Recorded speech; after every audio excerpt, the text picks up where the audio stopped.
ഇന്നത്തെ നമ്മുടെ ഇവരുടെയും വിശിഷ്ട അതിഥിയായി ഇവിടെ എത്തിച്ചേർന്നിരിക്കുന്ന ബഹുമാന്യനായ ശ്രീ സോഹൻ റോയ്, ഉപഹാര സമർപ്പണം നടത്തിയ ശ്രീ വൈദ്യമഠം ചെറിയ നാരായണൻ നമ്പൂതിരിപ്പാട്, ഡോക്ടർ രാമനാഥൻ സാർ, മറ്റ് ഈ വേദിയിൽ ഉപവിഷ്ടരായിരിക്കുന്ന വിശിഷ്ട വ്യക്തികളെ, ഇവിടെ എത്തിച്ചേർന്നിരിക്കുന്ന നല്ലവരായ ആത്മബന്ധുക്കളെ, വളരെയധികം സന്തോഷമുണ്ട്. ഇവിടെ മറ്റ് വ്യക്തിത്വങ്ങൾ പറഞ്ഞതുപോലെ തന്നെ ഇത്രയും വലിയ ഒരു ചടങ്ങാണ് എന്ന് അറിഞ്ഞിരുന്നില്ല. ആശ്രമത്തിന്റെ ഓർഗനൈസിംഗ് സെക്രട്ടറി പങ്കെടുക്കേണ്ടുന്ന ഒരു ചടങ്ങ് അദ്ദേഹത്തിന്റെ തിരക്കുകൾ കൊണ്ട് ഞാനിവിടെ പ്രതിനിധിയായി എത്തിയിരിക്കുകയാണ്. വളരെ സന്തോഷം നൽകുന്ന ഒരു സുദിനമാണ്. യഥാർത്ഥത്തിൽ ഡാം 999 എന്ന് പറയുന്ന ഈ Hollywood cinema, it is A global cinema, Hollywood cinema. അതുകൊണ്ട് തന്നെ ശ്രീ ബഹുമാന്യനായിട്ടുള്ള സോഹൻ റോയ്, അദ്ദേഹത്തെ നമുക്ക് ഒരു ഗ്ലോബൽ പേഴ്സണാലിറ്റി ആയിട്ട് തന്നെ കാണാം, അല്ലെങ്കിൽ ഒരു വിശ്വ പൗരൻ എന്ന് നമുക്ക് അദ്ദേഹത്തെ വിശേഷിപ്പിക്കാം. 700 കോടിയോളം വരുന്ന ഈ ലോകത്തെ ജനങ്ങളെ മുഴുവനും എടുത്തു നോക്കുമ്പോൾ സാധാരണക്കാരനായി ജനിച്ച് ജീവിച്ച ഒരാൾ ഒരു വലിയ മാറ്റത്തിന്റെ തുടക്കം ഇവിടെ നടത്തിയിരിക്കുകയാണ്. ഇവിടെ അദ്ദേഹത്തെക്കുറിച്ച് വളരെ ഗൗരവമായ നിലയിൽ അദ്ദേഹത്തിന്റെ ജീവിതത്തെക്കുറിച്ചൊക്കെ പരിചയപ്പെടുത്തി കഴിഞ്ഞു. ഞാനും അദ്ദേഹത്തെ പരിചയപ്പെടുന്നത് ഇന്നാണ്. സിനിമ കണ്ടിരുന്നു. അതിനെക്കുറിച്ച് പറയുകയാണെങ്കിൽ തന്നെ ഒരുപാട് പറയേണ്ടി വരും. അതിനകത്ത് ഒരുപാട് കല, അല്ലെങ്കിൽ നമുക്കറിയാവുന്നതാണ്, കല എന്ന് പറയുന്നത് നമ്മുടെയൊക്കെ സംസ്കാരത്തിന്റെ ഭാഗമാണ്. സംസ്കാരം എന്ന് പറയുന്നത് നമ്മുടെ ജീവിതചര്യയിൽ ഉരുത്തിരിയുന്ന കാര്യങ്ങൾ. അപ്പൊ അതിനകത്ത് ഇന്ന് ഏറ്റവും കൂടുതൽ മനുഷ്യനെ സ്വാധീനിക്കുന്ന ഈ ഫിലിം ഇൻഡസ്ട്രിയിൽ ഒരു നല്ലൊരു നാളേക്കുള്ള കാൽവയ്പ് ഭാരതത്തിന്റെ തനതായ ആത്മീയ പാരമ്പര്യത്തെയും തനതായ വൈദ്യ പാരമ്പര്യത്തെയും ലോകത്തിന്റെ മുന്നിൽ തുറന്നു കാണിക്കുന്നു, ജീവിതത്തെയും തുറന്നു കാണിക്കുകയാണ്. ഇവിടെ പ്രഗത്ഭരായിട്ടുള്ളവർ തന്നെ സൂചിപ്പിച്ചു, ആയുർവേദം 5000 വർഷത്തെ പഴക്കം.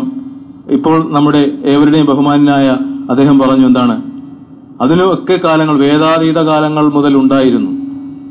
ശ്രീരാമൻ ലക്ഷോപലക്ഷങ്ങൾ വർഷങ്ങൾക്ക് മുമ്പ് ത്രേതായുഗത്തിലുണ്ടായിരുന്ന ശ്രീരാമന്റെ കാലത്ത് ഈ വൈദ്യശാസ്ത്രം ഉണ്ടായിരുന്നു. പക്ഷേ കാലങ്ങൾ കൊണ്ടിത് നഷ്ടപ്പെടുകയാണ് ചെയ്തത്. പുഷ്പക വിമാനം കണ്ടുപിടിച്ചിട്ട് പിൽക്കാലത്ത് അത് ഭാരതത്തിൽ നിന്നും നഷ്ടപ്പെട്ടിട്ട് മറ്റൊരു ചരിത്രം എന്ന് പറയുന്നത് പോലെ ആയുർവേദവും വരാൻ പാടില്ല. ഇവിടെ എന്താണ്, പൂർവജന്മ കൃതം ഭാവം വ്യാധിരൂപേണ ജായത എന്ന് പറയുന്നത് പോലെ ഔഷധങ്ങളെ, അതിന്റെ ഓറയെ കണ്ടുകൊണ്ട് ആ ചെടികൾ എന്ത് മരുന്നിനും എന്ത് രോഗങ്ങൾക്കും ഉപയോഗിക്കാം എന്ന് ജ്ഞാനമുള്ള ആചാര്യന്മാർ എഴുതി വെച്ച ഒരു സംഹിതയാണ് ഈ ആയുർവേദം എന്ന് പറയുന്നത്. ഇവിടെ ദൈവത്തിന്റെ ഒരു കരുതലായ ഇടപെടൽ ഉണ്ടെങ്കിൽ മാത്രമേ ഈ ആശയത്തെ, അല്ലെങ്കിൽ ഈ ആയുർവേദത്തെ നമുക്ക് മുന്നോട്ട് കൊണ്ടുപോകാൻ കഴിയുകയുള്ളൂ. ആ ആയുർവേദത്തെയാണ് അദ്ദേഹം ഭാരതത്തിന്റെ, അല്ലെങ്കിൽ ഭാരതത്തെ തന്നെ ഈ ലോകത്ത് മുഴുവനും എടുത്തു കാണിക്കാനാണ് നമ്മുടെ പ്രിയങ്ക ഇന്നത്തെ ഇവിടെ എത്തിയിരിക്കുന്ന നമ്മുടെ അദ്ദേഹത്തിന്റെ ജീവിതം വളരെ ടാസ്ക്ഫുൾ ആയിട്ടുള്ള, നമ്മൾ വിചാരിക്കുന്ന പോലെ ഒരു ഫിലിം എടുക്കുക എന്ന് പറയുന്നാൽ കോടികളുടെ ഇൻവെസ്റ്റ്മെന്റുകൾ. ഇവിടെ നമ്മളെന്താണ് വളരെ കാഷ്വൽ ആയിട്ടിരുന്ന എല്ലാവരും ഈ ഒരു നിമിഷത്തെ കാണുകയാണ്. അദ്ദേഹം, അല്ലെങ്കിൽ ആ ഒരു സംരംഭം ഇറങ്ങുന്നതിന് വേണ്ടി അനുഭവിച്ച ഒരു വേദനകൾ, ത്യാഗങ്ങൾ, അതൊക്കെ എന്ന് പറയുന്നത് അദ്ദേഹത്തിന്റെ മാത്രം അനുഭവമായി നിൽക്കുന്നു. ഇതുപോലെ വ്യക്തിത്വങ്ങൾ, അല്ലെങ്കിൽ ഞാൻ നേരത്തെ സൂചിപ്പിച്ച പോലെ 700 കോടി വരുന്ന നമ്മുടെ ലോകം മുഴുവനുമുള്ള ആളുകളെ എടുത്തു നോക്കുമ്പോൾ 0.5% പോലും ലോകത്തെ മാറ്റങ്ങൾക്ക് വേണ്ടി നയിക്കുന്നതിലേക്കുള്ള ആളുകൾ ഉണ്ടാകുന്നില്ല. അതുകൊണ്ടാണ് ഞാൻ സൂചിപ്പിച്ചത്, അദ്ദേഹം ഒരു ഗ്ലോബൽ പേഴ്സണാലിറ്റിയാണ്. അദ്ദേഹം തുടങ്ങിവെച്ച ഈ സംരംഭത്തിന് എല്ലാവിധത്തിലും, എല്ലാവിധ ആദരവോടും കൂടി, എല്ലാവിധ സ്നേഹത്തോടും കൂടിയിട്ട് എന്റെ, അല്ലെങ്കിൽ ആശ്രമത്തിന്റെ എല്ലാവിധ നന്മകളും സന്തോഷവും അദ്ദേഹത്തെ ഈ അവസരത്തിൽ അറിയിക്കുകയാണ്. തീർച്ചയായിട്ടും ഈ വിശ്വപൗരന് നേരത്തെ ഞാൻ സൂചിപ്പിച്ച ഒരു ടൈം മെഷീനിൽ കയറി ഇന്ന് മോഡേൺ സയൻസ് എന്ന് പറയുന്നത് വളരെയധികം മുന്നോട്ട് പോയിക്കൊണ്ടിരിക്കുന്ന ഈ കാലഘട്ടത്തിൽ ലക്ഷോപലക്ഷം പഴക്കമുള്ള ഈ ആയുർവേദത്തെ നമുക്ക് മറ്റൊരു ടൈം മെഷീനിൽ കയറിയിരുന്ന് പുറകിലേക്ക് പോയിട്ട് ഈ യഥാർത്ഥമായ തനതായ സംസ്കാരത്തെ ഇവിടെ കൊണ്ടുവരാൻ സാധിക്കണം. നമ്മുടെ മനസ്സുകളിൽ എന്ത് നടക്കുന്നു എന്ന് കണ്ടെത്താൻ ഇതുവരെ ഒരു മെഷീനും കണ്ടുപിടിച്ചിട്ടില്ല. അതുപോലെ ഈ ഭൂമിക്കടിയിൽ സംഭവിക്കുന്ന പലതുമാണ് യഥാർത്ഥത്തിൽ ഭൂകമ്പങ്ങളായും ഇതുപോലെ അണക്കെട്ടുകൾ പൊട്ടുന്നതായൊക്കെ സംഭവിക്കുന്നത്. ഇതിനെ എന്താണ്, നമ്മുടെ മനുഷ്യന്റെ പ്രവൃത്തികളൊക്കെ നന്മയുടെ ഭാഗമല്ലാതെ വരുമ്പോൾ പ്രകൃതിക്ഷോഭങ്ങളായി വരുന്നു എന്നാണ് ചരിത്രത്തിൽ എഴുതി വച്ചിരിക്കുന്നത്, അല്ലെങ്കിൽ പുരാണങ്ങളിൽ പറഞ്ഞു വച്ചിരിക്കുന്നത്. ഇവിടെ മനുഷ്യനെ നന്മയിലേക്ക് നയിക്കുന്ന ഒരു വലിയ കാര്യം, ഈ പറയുന്ന മനുഷ്യനെ ഇന്ന് ഏറ്റവും കൂടുതൽ സ്വാധീനിച്ചു നിൽക്കുന്ന മാധ്യമം, അതായത് മാധ്യമമാണ് നമ്മുടെ ഈ പറയുന്ന ഫിലിം എന്ന് പറയുന്നത്. അതിൽ കൂടിയിട്ട് ഇന്നത്തെ യുവതലമുറയെയും ഇവിടെ അദ്ദേഹം നമ്മുടെ അധ്യക്ഷ പ്രസംഗം സൂചിപ്പിച്ചതുപോലെ എന്താണ്, ആയുർവേദത്തിൽ ഇന്ന് ഒരു ഭാര്യയ്ക്കും ഭർത്താവിനും ഒരു കുടുംബത്തിൽ ഒരുമിച്ച് കഴിയാൻ ഒരു മരുന്നുണ്ടെങ്കിൽ ഏറ്റവും കൂടുതൽ വിറ്റുപോകുന്നതായിരിക്കും. സമാധാനമില്ലാത്ത കുടുംബാന്തരീക്ഷങ്ങളെ എങ്ങനെ സമാധാനപൂർവമായി നിർത്താൻ ആയുർവേദത്തിന് കഴിയുമോ?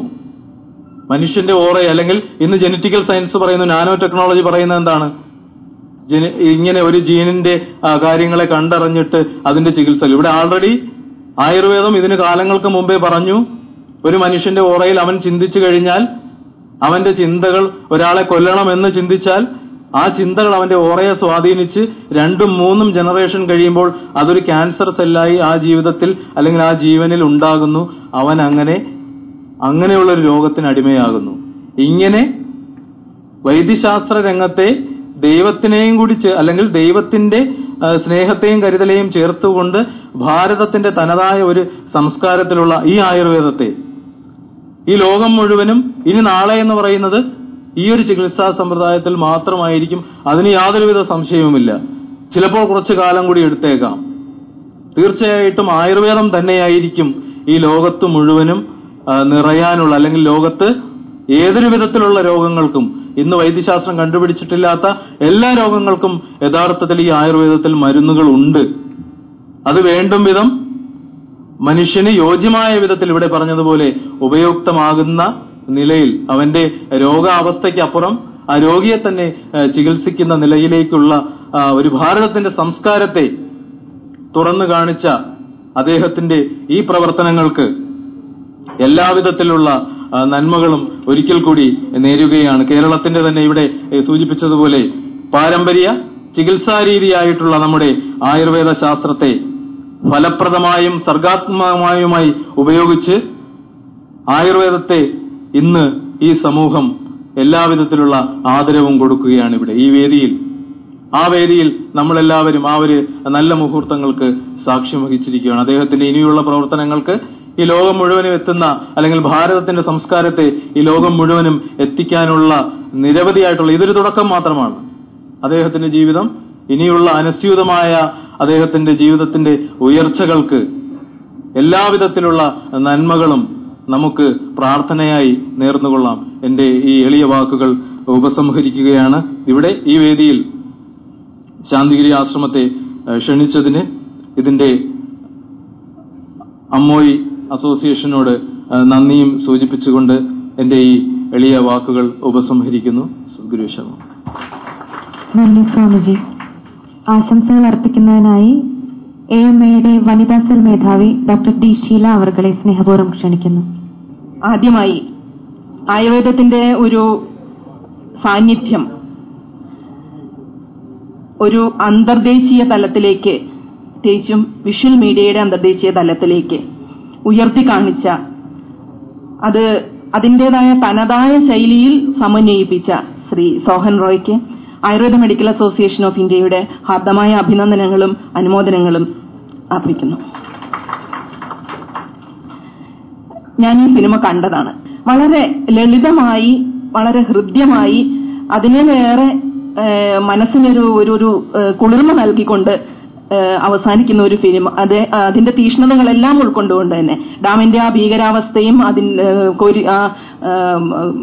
ഡെഡ് ബോഡികൾ കുഴിച്ചു മൂടുന്ന ആ സന്ദർഭത്തിലും ഏറ്റവും അവസാനിക്കുന്ന ഭാഗത്ത് കണ്ണിൽ ഒരു കണ്ണുനീരുമായി തന്റെ പ്രണയത്തെ പിന്നിൽ ഉപേക്ഷിച്ചു പോയ ഒരു സ്ത്രീയുടെ ഒരു കഥാപാത്രത്തിലൂടെ അവസാനിക്കുന്ന ആ ഭാഗം, അതേപോലെ തന്നെ മാനസികമായ തരളിമയും എല്ലാം കൂടി കൂട്ടിച്ചേർത്ത് നല്ലവണ്ണം കണ്ടിരിക്കാവുന്ന ഒരു പടമായി ഒരു ആസ്വാദക എന്നുള്ള നിലയ്ക്ക് അനുഭവപ്പെട്ടു എന്നുള്ളത് എനിക്കിവിടെ രേഖപ്പെടുത്താതെ വയ്യ. മറ്റൊന്ന്, ഇന്ന് എന്തുകൊണ്ട് സോഹൻ റോയ് ഇന്ന് നമ്മുടെ ആയുർവേദ സമൂഹത്തിന്റെ മുമ്പിലേക്ക് കടന്നു എന്നുള്ളതാണ്. അത് എനിക്ക് അതിൽ ഏറ്റവും കൂടുതൽ അഭിനന്ദിക്കേണ്ടത് ഡോക്ടർ രാമനാഥനെ തന്നെയാണ്. കാരണം ആയുർവേദത്തിന്റെ ഒരു ഭാഗം ഇവിടെ ഏത് ഭാഗത്താണെങ്കിലും അത് കണ്ടെത്തുകയും അതിനോടുകൂടി പ്രതികരിക്കുകയും അതിനുവേണ്ടി മറ്റെല്ലാ വിഭാഗങ്ങളെയും സന്നിവേശിപ്പിക്കുകയും ചെയ്തുകൊണ്ട് ഒരു കലാകാരനെ അഭിനന്ദിക്കാൻ ഈ അവസരം ഉപയോഗിച്ച ഡോക്ടർ രാമനാഥനെ ഞാൻ ആർദ്രമായി അഭിനന്ദിക്കുന്നു. കാരണം ഇതൊരു വേദിയാക്കി ഉപയോഗിക്കാൻ കഴിയുന്നത് തന്നെയാണ് ഏറ്റവും വലിയ ഒരു കാര്യം. മറ്റൊന്ന്, ഈ കലാകാരനെ സംബന്ധിച്ചിടത്തോളം തന്റെ കലാസൃഷ്ടി അംഗീകരിക്കപ്പെടുക എന്നുള്ളതാണ് അത് ഏത് വശത്തിൽ നിന്നാണെങ്കിലും ആ അംഗീകാരം ഏറ്റുവാങ്ങുമ്പോൾ ഉണ്ടാകുന്ന മാനസികമായ ഒരു ആഹ്ലാദമുണ്ട്. ആ ആഹ്ലാദം ഇവിടെ നമുക്കെല്ലാം പങ്കുവെക്കാനും കൂടി ഒരു അവസരമായി എന്നുള്ളതും വളരെ വളരെ വളരെ ഹൃദ്യമായ ഒരു സന്ദർഭമായി ഇത് മാറുന്നു. ആയുർവേദത്തെ സംബന്ധിച്ചിടത്തോളം ഞാൻ കൂടുതലൊന്നും പറയുന്നില്ല. പക്ഷേ ഈ ആഗോള വിപണിയിൽ ചീഞ്ഞു നാറുന്ന ഒരു മുഖമാണ് ആയുർവേദത്തിന് ഇന്നുള്ളത് എന്നുള്ളത് അത് മാറ്റിയെടുക്കാനുള്ള ഒരു നല്ലൊരു വീക്ഷണമായി ഈ സിനിമ മാറി എന്നുള്ളത് ഏറ്റവും എന്നെ സംബന്ധിച്ചിടത്തോളം എനിക്ക് ആയുർവേദ മെഡിക്കൽ അസോസിയേഷൻ ഓഫ് ഇന്ത്യയുടെ ഒരു വീക്ഷണവും അത് തന്നെയാണ്. എങ്ങനെയാണ് ഒരു വൈദ്യം, എങ്ങനെയാണ് ഒരു സമൂഹത്തിൽ എങ്ങനെ ഇടപെടുന്നു ഒരു വൈദ്യൻ എന്നുള്ളത് പരമ്പരാഗതമായ, അതായത് ആ പ്രദേശത്തിന്റെ സ്പന്ദനങ്ങളെല്ലാം ഏറ്റുവാങ്ങുന്ന ഒരു വൈദ്യനെ നാം കാണുന്നു. ആ വൈദ്യന്റെ ആ ഊന്നുവടി അവസാനം ആ വെള്ളത്തിന്റെ മുകളിൽ തത്തിക്കളിക്കുന്നത് നാം കാണുന്നു. കാരണം ആ വൈദ്യൻ അവശേഷിക്കുമ്പോൾ ആ വൈദ്യ പാരമ്പര്യം നിലനിർത്തുന്നത് അക്കാദമികമായ വിജ്ഞാനം ഉൾക്കൊണ്ട ഡോക്ടർ മീരയായി വരുന്നു എന്നുള്ളതും ഒരു സന്ദേശം കൂടിയാണ്. കാരണം പരമ്പരാഗതമായ എല്ലാ ജീവിതങ്ങളും അതേപോലെ തന്നെ വിജ്ഞാന ശാഖകളും അക്കാദമിക തലത്തിലേക്കും അതുപോലെ തന്നെ മനുഷ്യ സമൂഹത്തിന്റെ നന്മയിലേക്കും കൊണ്ടുപോകുന്ന ആ ഒരു കണ്ണി കൂടി അവിടെ രേഖപ്പെടുത്തുന്നു എന്നുള്ളത് ആയുർവേദ മെഡിക്കൽ അസോസിയേഷൻ വീക്ഷിക്കുന്ന ഒരു കാഴ്ചപ്പാടും കൂടിയാണ്. അതുകൂടാതെ തന്നെ നല്ല രീതിയിലുള്ള ചിത്രീകരണം, കേരളത്തിന്റേതായ ആ പശ്ചാത്തലം മുഴുവൻ തന്നെ നല്ല രീതിയിൽ ഒപ്പിയെടുത്തിരിക്കുന്ന ഒരു ചിത്രീകരണവും ആ അന്തരീക്ഷത്തിന്, ആയുർവേദത്തിന്റെ അന്തരീക്ഷത്തിന് കൊടുത്തിരിക്കുന്ന പ്രാധാന്യവും ഒക്കെ ഒരിക്കൽ കൂടി സ്മരിച്ചുകൊണ്ട് ഒരിക്കൽ കൂടി വീണ്ടും ഇത്തരം കൃതികൾ ഇത്രയും ഈ കലാകാരന്റെ ഭാഗത്തു നിന്നുണ്ടാകട്ടെ എന്നുള്ള ആഗ്രഹവും ഇവിടെ പ്രകടിപ്പിച്ചുകൊണ്ട് നിർത്തുന്നു. AMAയ്ക്ക് വേണ്ടി എല്ലാവിധ അഭിവാദ്യങ്ങളും അർപ്പിക്കുന്നു. നന്ദി മാഡം. അടുത്തതായി ആശംസകൾ അർപ്പിക്കുന്നതിനായി ആയുർവേദ ഭിഷക്കന്മാരുടെ സംഘടനയായ ആയുർവേദ മണ്ഡലത്തിന്റെ സംസ്ഥാന സാരഥി ഡോക്ടർ V. ചിത്രരാജൻ അവകളെ ക്ഷണിക്കുന്നു. നമ്മളിവിടെ ഒത്തുകൂടിയിരിക്കുന്നത് ഒരു ദൃശ്യമാധ്യമത്തിലൂടെ, ഒരു സിനിമയിലൂടെ ആയുർവേദത്തിന് വളരെ കൂടുതൽ പ്രാമുഖ്യം കൊടുത്തുകൊണ്ട് ആയുർവേദത്തിനെ പൊതുജനങ്ങളുടെ മുന്നിൽ വലിയൊരു ശാസ്ത്രം എന്നുള്ള നിലയിൽ അവതരിപ്പിച്ചതിനുള്ള അദ്ദേഹത്തിനുള്ള നമ്മുടെ ആദരവും സ്നേഹവും പ്രകടിപ്പിക്കാനാണ് ഒത്തുകൂടിയിരിക്കുന്നത്. പണ്ട് കാലങ്ങളിലൊക്കെ സാധാരണ സിനിമകളിലും നാടകങ്ങളിലും ഒക്കെ ആയുർവേദ വൈദ്യം എന്ന് പറയുന്ന ഒരു അപഹാസ്യ കഥാപാത്രമാണ്. പലപ്പോഴും പല പാട്ടുകൾ പോലും നിങ്ങൾ കേട്ടിട്ടുണ്ടാവും. കരിങ്കുരങ്ങിരിക്കുന്ന കാട് ചുറ്റി ഓടിവന്ന കാറ്റ് തട്ടിയ ലേഖ്യമുണ്ട്, അലവിലാതി ലേഖ്യമുണ്ട്, ഭരണി ഒന്ന് തന്നെയാണ് എന്നൊക്കെ പറയുന്ന പാട്ടുകൾ നിങ്ങൾ കേട്ടിട്ടുണ്ടാവും. നാടകങ്ങൾ ഇത് തന്നെയായിരുന്നു. ഒരു ആയുർവേദ വിദ്യാർത്ഥിക്ക് പോലും നാണക്കേടോടുകൂടി കഴിയാൻ വയ്യാത്ത രീതിയിലുള്ള സിനിമയോ അല്ലെങ്കിൽ നാടകം കണ്ടിറങ്ങി കഴിഞ്ഞാൽ കഴിയാൻ പറ്റാത്ത രീതിയിലുള്ള സാഹചര്യങ്ങളുണ്ടായിരുന്നു. അതിൽ നിന്നൊക്കെ വ്യത്യസ്തമായ നിലയിൽ ആയുർവേദത്തിന്റെ ശ്രേഷ്ഠതയും അതിന്റെ എഫിക്കസിയും വേണ്ടവണ്ണം മനസ്സിലാക്കിയത് പൊതുജന മധ്യത്തിൽ കൊണ്ടുവരാൻ അദ്ദേഹം കാണിച്ച ആ സന്മനസ്സിന് അദ്ദേഹത്തിനുള്ള ആയുർവേദ ലോകത്തിന്റെ കടപ്പാടും നന്ദിയും പ്രത്യേകിച്ച് ആയുർവേദ മണ്ഡലത്തിന് പേരിൽ എന്റെ വ്യക്തിപരമായ നിലയിൽ ഞാൻ അദ്ദേഹത്തിനെ അറിയിക്കുകയാണ്. ഈ അടുത്ത കാലത്ത് ഇപ്പൊ കേരളീയർ ഏറ്റവും കൂടുതൽ ഇപ്പം ചർച്ചാ വിഷയമാക്കിയിരിക്കുന്നതും വ്യാകുലപ്പെട്ടുകൊണ്ടിരിക്കുന്നതും മുല്ലപ്പെരിയാർ അണക്കെട്ടിന്റെ പ്രശ്നത്തിലാണ്. കാരണം അതിപ്പോ ഉടനെ പൊട്ടിപ്പോകുമെന്നുള്ള നിലയിൽ ഒരു മനസ്സിന്റെ ഭീതി കാരണം ഇന്നിപ്പോ എല്ലാവരും ചർച്ച ചെയ്യുന്ന ഒരു വിഷയമാണ്. മാധ്യമങ്ങൾ കൂടുതൽ പ്രൊജക്ട് ചെയ്യുന്ന ഒരു വിഷയമാണിത്. ഒരുപക്ഷെ ഇത്രയും കൂടുതൽ ഇതിന്റെ കേരളീയരുടെ മനസ്സാക്ഷിയെ തട്ടിയുണർത്തിയതിന് ഈ ഫിലിമും ഒരു കാരണമാണ്. സോഹൻജിയുടെ ബയോഡാറ്റ കേട്ടാൽ തന്നെ അദ്ദേഹം ഒരു ജീനിയസ് ആണെന്നുള്ളത് ഒരിക്കൽ കൂടി അദ്ദേഹത്തിന് ഞാൻ സർവ്വവിധ മംഗളങ്ങൾ നേരുന്നു. പിന്നെ വളരെ സംയോജിതമായി ഇതേ രീതിയിൽ ആയുർവേദത്തിനെ പൊതുജന സമക്ഷം ഇത്ര ഭംഗിയായി അവതരിപ്പിക്കാനുള്ള അവസരം ഉണ്ടാക്കിയ സോഹൻജിക്ക് ഒരു സ്വീകരണം അറേഞ്ച് ചെയ്ത മാനുഫാക്ചറേഴ്സ് അസോസിയേഷന്റെ സംസ്ഥാന ഭാരവാഹികൾക്കും പ്രത്യേകിച്ച് ഡോക്ടർ രാമനാഥിനും എന്റെ അഭിനന്ദനങ്ങൾ അർപ്പിച്ചുകൊണ്ട് എന്റെ വാക്കുകൾ ചുരുക്കുന്നു. ജയ് ഹിന്ദ്. നന്ദി sir. Private Ayurveda medical practitioners association പമ്പയുടെ ഭാരവാഹി ഡോക്ടർ KT വിനോദ് കൃഷ്ണനെ ആശംസാ പ്രസംഗത്തിനായി ക്ഷണിച്ചോളൂ. ജീവൻ ഉത്ഭവിച്ചത് വെള്ളത്തിൽ നിന്നാണ്. അതേ വെള്ളം തന്നെ മനുഷ്യരാശിക്ക് എങ്ങനെയൊക്കെ ദോഷമുണ്ടാക്കി തീർക്കാമെന്നുള്ളതിന്റെ ഉദാഹരണമാണ് ഡാം 999 എന്നുള്ള സിനിമ. അത് സുനാമി ആയിട്ടോ ഡാമായിട്ടോ ഏത് രീതിയിൽ വരാം എന്നുള്ളതിന്റെ ഒരു ഉദാഹരണമാണ് ആ സിനിമയിൽ കാണുന്നത്. ഇതിൽ ആ സിനിമയുടെ ആസ്പെക്റ്റിൽ കാണാൻ വേണ്ടിയിട്ടാണ് ഞാൻ രണ്ടു വാക്ക് പറയുന്നത്. ഈ സിനിമയിൽ വെള്ളം എന്നുള്ള വസ്തുതയെ ഇത്രയും കൂടുതൽ മനോഹരമായിട്ട് ഉപയോഗിച്ച ഒരു സിനിമ വേൾഡിൽ എവിടെയും ഉണ്ടാവില്ല. വേൾഡിൽ ഇതുവരെ ഒരു സിനിമ ഉണ്ടായിട്ടില്ല. കടലിന്റെ വെള്ളത്തിന്റെ ഭംഗിയും വശ്യതയും, കായലിന്റെ വെള്ളത്തിന്റെ വശ്യത, അതിന്റെ ഭംഗി, അതുപോലെ തന്നെ നദിയുടെ ജലത്തിന്റെ വശ്യത, ഈവൻ മീര വെള്ളം കോരുന്ന ഒരു ഷോട്ട് അദ്ദേഹം കാണിച്ചിരിക്കുന്നത് ഇരുണ്ട കിണറിലേക്ക് ഒരു ബക്കറ്റ് താഴ്ന്നിറങ്ങിപ്പോകുന്നതാണ്. ഇതുപോലെ മഴയുടെ, മഞ്ഞിന്റെ, എല്ലാ വെള്ളത്തിന്റെയും ഭംഗി അദ്ദേഹം വളരെ മനോഹരമായിട്ട് കാണിച്ചു തന്നിട്ടുള്ളതാണ്. ഇതിനൊക്കെ പുറമെ അവസാനത്തില് മനുഷ്യരാശിയെ നശിപ്പിക്കാൻ ഒരു ഡാമിന് കഴിയും, അത് വെള്ളത്തിന്റെ രൂപത്തിൽ വരാമെന്നുള്ളത് അദ്ദേഹം വളരെ അതിഭയങ്കര ഒരു രൗദ്രഭാവത്തിൽ നമ്മളുടെ മനസ്സിലേക്ക് കാണിച്ചു തന്നു എന്നുള്ളതാണ് ആ സിനിമ കണ്ടപ്പോൾ എനിക്ക് ഏറ്റവും അധികം തോന്നിയത്. മറ്റൊന്ന്, ആ സിനിമയുടെ ഉദ്ദേശശുദ്ധി ഇതൊക്കെ നിൽക്കുമ്പോൾ തന്നെ ആ പേര് അദ്ദേഹം അതിനെ നിർദ്ദേശിച്ചപ്പോൾ എനിക്ക് തോന്നിയ ഒരു കാര്യം എന്ന് പറയുന്നത് ഡാം 999, 9×3 27 നക്ഷത്രങ്ങൾ, 12 രാശികളിലായി കിടക്കുന്ന ഈ നക്ഷത്രങ്ങള്, അതിനു പുറമെ അസ്ട്രോളജിക്കൽ ചാർട്ടില് 9ാമത്തെ രാശി എന്ന് പറയുന്നത് ധർമ്മത്തിനെയാണ് സൂചിപ്പിക്കുന്നത്. അവിടെ ശുഭഗ്രഹങ്ങൾ നിൽക്കുന്ന ഒരാൾ മാത്രമേ ധർമ്മചിന്ത ഉണ്ടാവൂ. പ്രത്യേകിച്ച് വ്യാഴം എന്നുള്ള ഗ്രഹം 9ാമത്തെ രാശിയിൽ നിൽക്കുകയാണെങ്കിൽ ആ വ്യക്തിക്ക് ഉജ്ജ്വലമായ ധർമ്മചിന്തയുണ്ടാവും. വ്യാഴം നിൽക്കുന്നത് കർക്കിടക രാശിയിലാണെങ്കിൽ, അതായത് വ്യാഴത്തിന്റെ ഉച്ചക്ഷേത്രത്തിലാണെങ്കിൽ അത് അതിഗംഭീരമായിരിക്കും. സുഹൃത്തുക്കളെ, എനിക്ക് തോന്നുന്നു സോഹൻ റായ് അവർക്ക് വ്യാഴം കർക്കിടക രാശിയിൽ ഉച്ചത്തിൽ നിൽക്കുന്നുണ്ടാവണം. അല്ലെങ്കിൽ ഇതുപോലെ ഇത്രയും ഗംഭീരമായ ഹോളിവുഡ് സിനിമ എടുക്കാൻ അദ്ദേഹത്തിന് കഴിയുമായിരുന്നില്ല എന്നുള്ളതാണ്. അതിൽ 1-2 കാര്യങ്ങൾ മാത്രമേ ഞാൻ പറയുന്നുള്ളൂ, സമയക്കുറവുകൊണ്ട്. ഓരോ കാര്യങ്ങളും വളരെ സൂക്ഷ്മമായി പഠിച്ച് ആ സിനിമ ചെയ്തു എന്നുള്ളതാണ് ആ സിനിമയുടെ പ്രത്യേകത. ഫോർ എക്സാമ്പിൾ, കളരിയുടെ ഒരു ഷോട്ട് കാണിക്കുന്നതിനിടയിൽ വൈദ്യരുടെ മരുമകൻ ഒരു മർമ്മ പ്രയോഗം നടത്തുന്നതിൽ നോക്കുമർമ്മത്തിലേക്ക് വരുന്ന സമയത്ത് കൈയിന്റെ പൊസിഷൻ കറക്റ്റ് അല്ല, അത് റെക്ടിഫൈ ചെയ്യുന്ന ഒരു ഷോട്ട് ഉണ്ട് അതിൽ. അത് അദ്ദേഹം പഠിച്ചിട്ട് തന്നെയായിരിക്കും അത് അങ്ങനെ ചെയ്തിരിക്കുന്നത് എനിക്ക് തോന്നുന്നു. അത് കൈ വരുന്ന സമയത്ത് കൈ കറക്റ്റ് ചെയ്യുന്ന ഒരു ഷോട്ട് അദ്ദേഹം വളരെ ശ്രദ്ധാപൂർവം അത് ചെയ്തിട്ടുണ്ട്.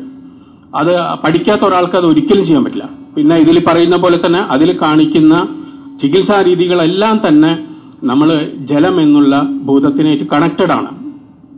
വിഷമായിക്കഴിഞ്ഞാലും, അതുപോലെ തന്നെ ഇൻഫെർട്ടിലിറ്റി ആയിക്കഴിഞ്ഞാലും, സോറിയാസിസ് ആയിക്കഴിഞ്ഞാലും, അതുപോലെ തന്നെ സന്ധിയിൽ നമ്മുടെ സൈനോവിൽ ഫ്ലൂയിഡിന്റെ ട്രീറ്റ്മെന്റിൽ അദ്ദേഹം കാണിച്ചിട്ട് ഇവിടെയൊക്കെ ജലഭൂതത്തിന്റെ ഒരു നൂല് നമുക്ക് കാണാൻ പറ്റും.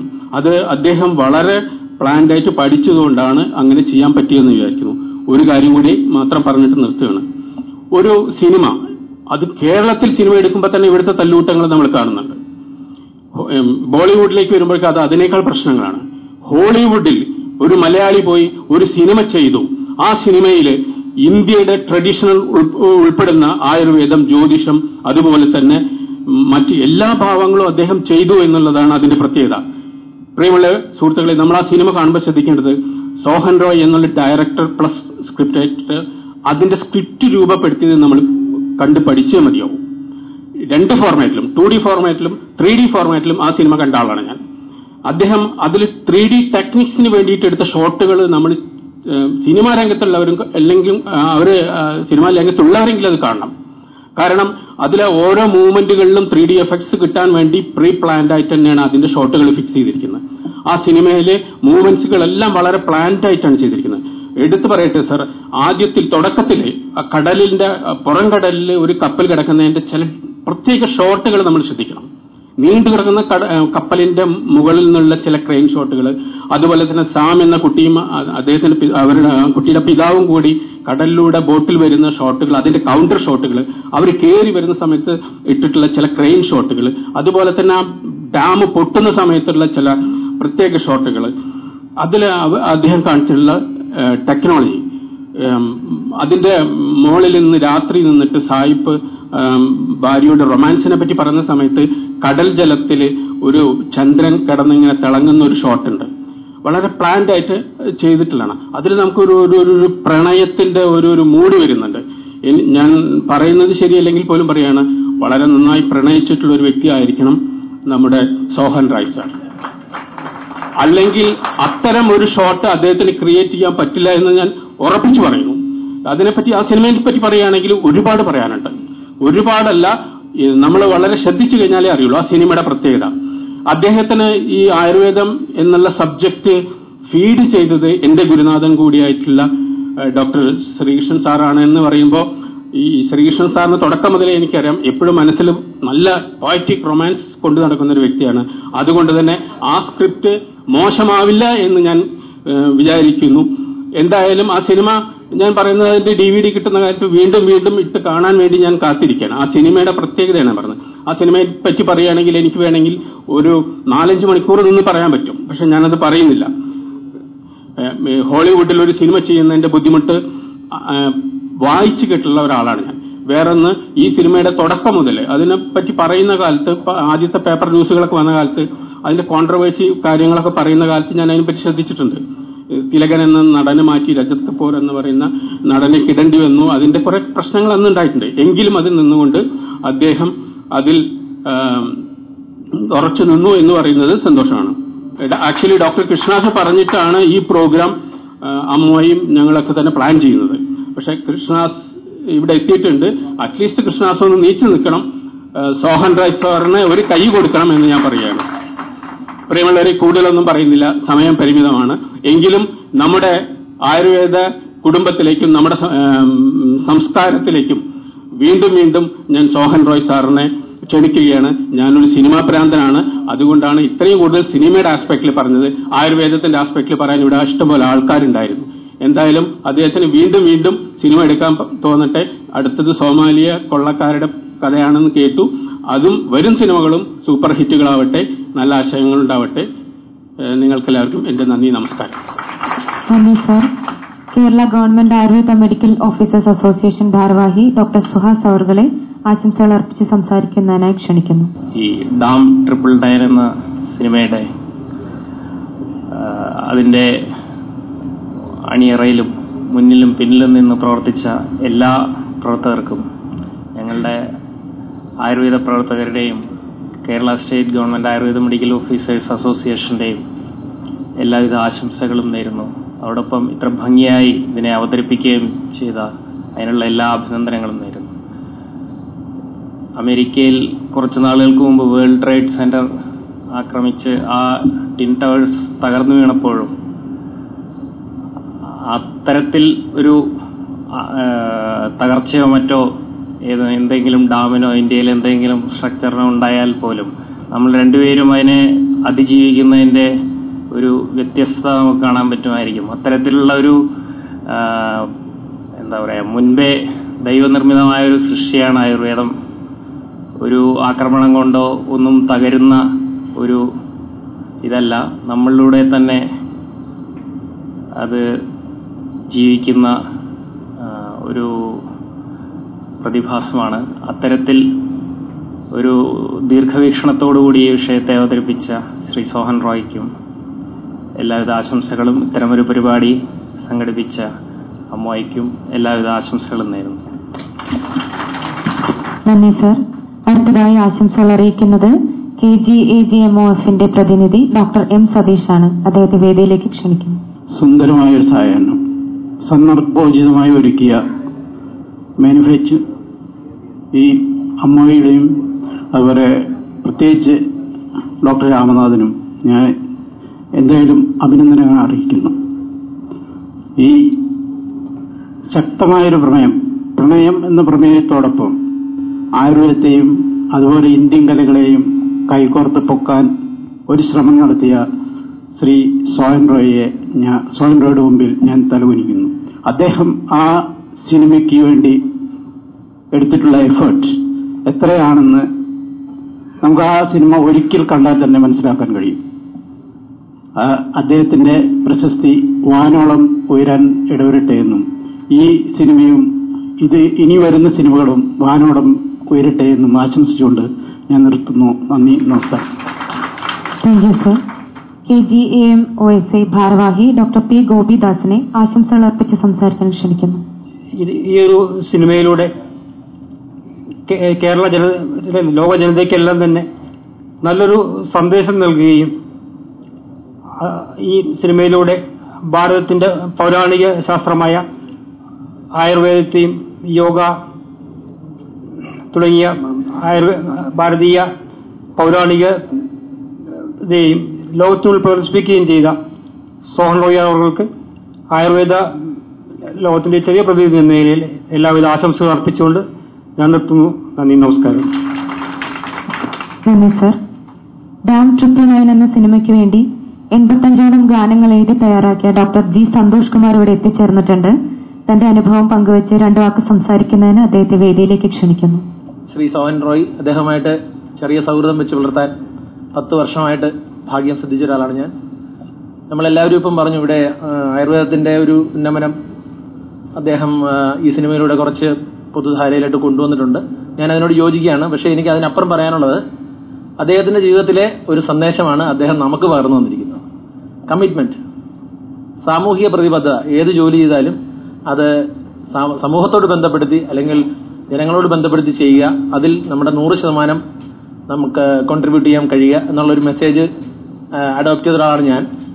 കാരണം നമ്മൾ ആ സിനിമ കണ്ടാൽ നിങ്ങൾക്കറിയാം, അതിനകത്ത് നമ്മൾ പറഞ്ഞു ആയുർവേദത്തെ വളരെ മഹനീയമായ ഒരു തത്വമായിട്ടും മഹനീയമായ ഒരു സ്ഥാനം കൊടുത്തും ആ സിനിമ മുന്നോട്ട് വെക്കുമ്പോൾ അതേ സമയത്ത് ആ സിനിമയിലെ ആയുർവേദ ഡോക്ടർ അല്ലെങ്കിൽ ഭിഷഗ്വരൻ അദ്ദേഹം സമൂഹത്തോട് കാണിക്കുന്ന പ്രതിബദ്ധത, അദ്ദേഹത്തിന്റെ ജീവിതത്തിൽ എത്രത്തോളം അദ്ദേഹം ആയുർവേദത്തെ ഉൾക്കൊള്ളുന്നു അല്ലെങ്കിൽ പ്രൊപ്പഗേറ്റ് ചെയ്യുന്നു എന്നുള്ള ഒരു സന്ദേശം കൂടെ നമ്മൾ ഓരോരുത്തരും അത് സ്വയം വിമർശനാത്മകമായിട്ട് ചെയ്യണം എന്നൊരു എളിയ ഒരു ആശയം മുന്നോട്ട് വെച്ചുകൊണ്ട് ഈ അദ്ദേഹത്തിന് ഇനിയുള്ള പുതിയ പ്രൊജക്ടുകളിലുമൊക്കെ കൂടുതൽ വിജയം, ഇപ്പോഴും അദ്ദേഹം ഒരു വിജയ ശ്രീലാളിതനാണ് എങ്കിലും കൂടുതൽ വിജയം എന്ന് ഞാൻ പറയുന്നുള്ളൂ, അത് അദ്ദേഹത്തിന് ഉണ്ടാകട്ടെ എന്ന് പറഞ്ഞുകൊണ്ട് എല്ലാ സംഘടകരോടും എന്റെ നന്ദി അറിയിച്ചുകൊണ്ട് നിർത്തട്ടെ.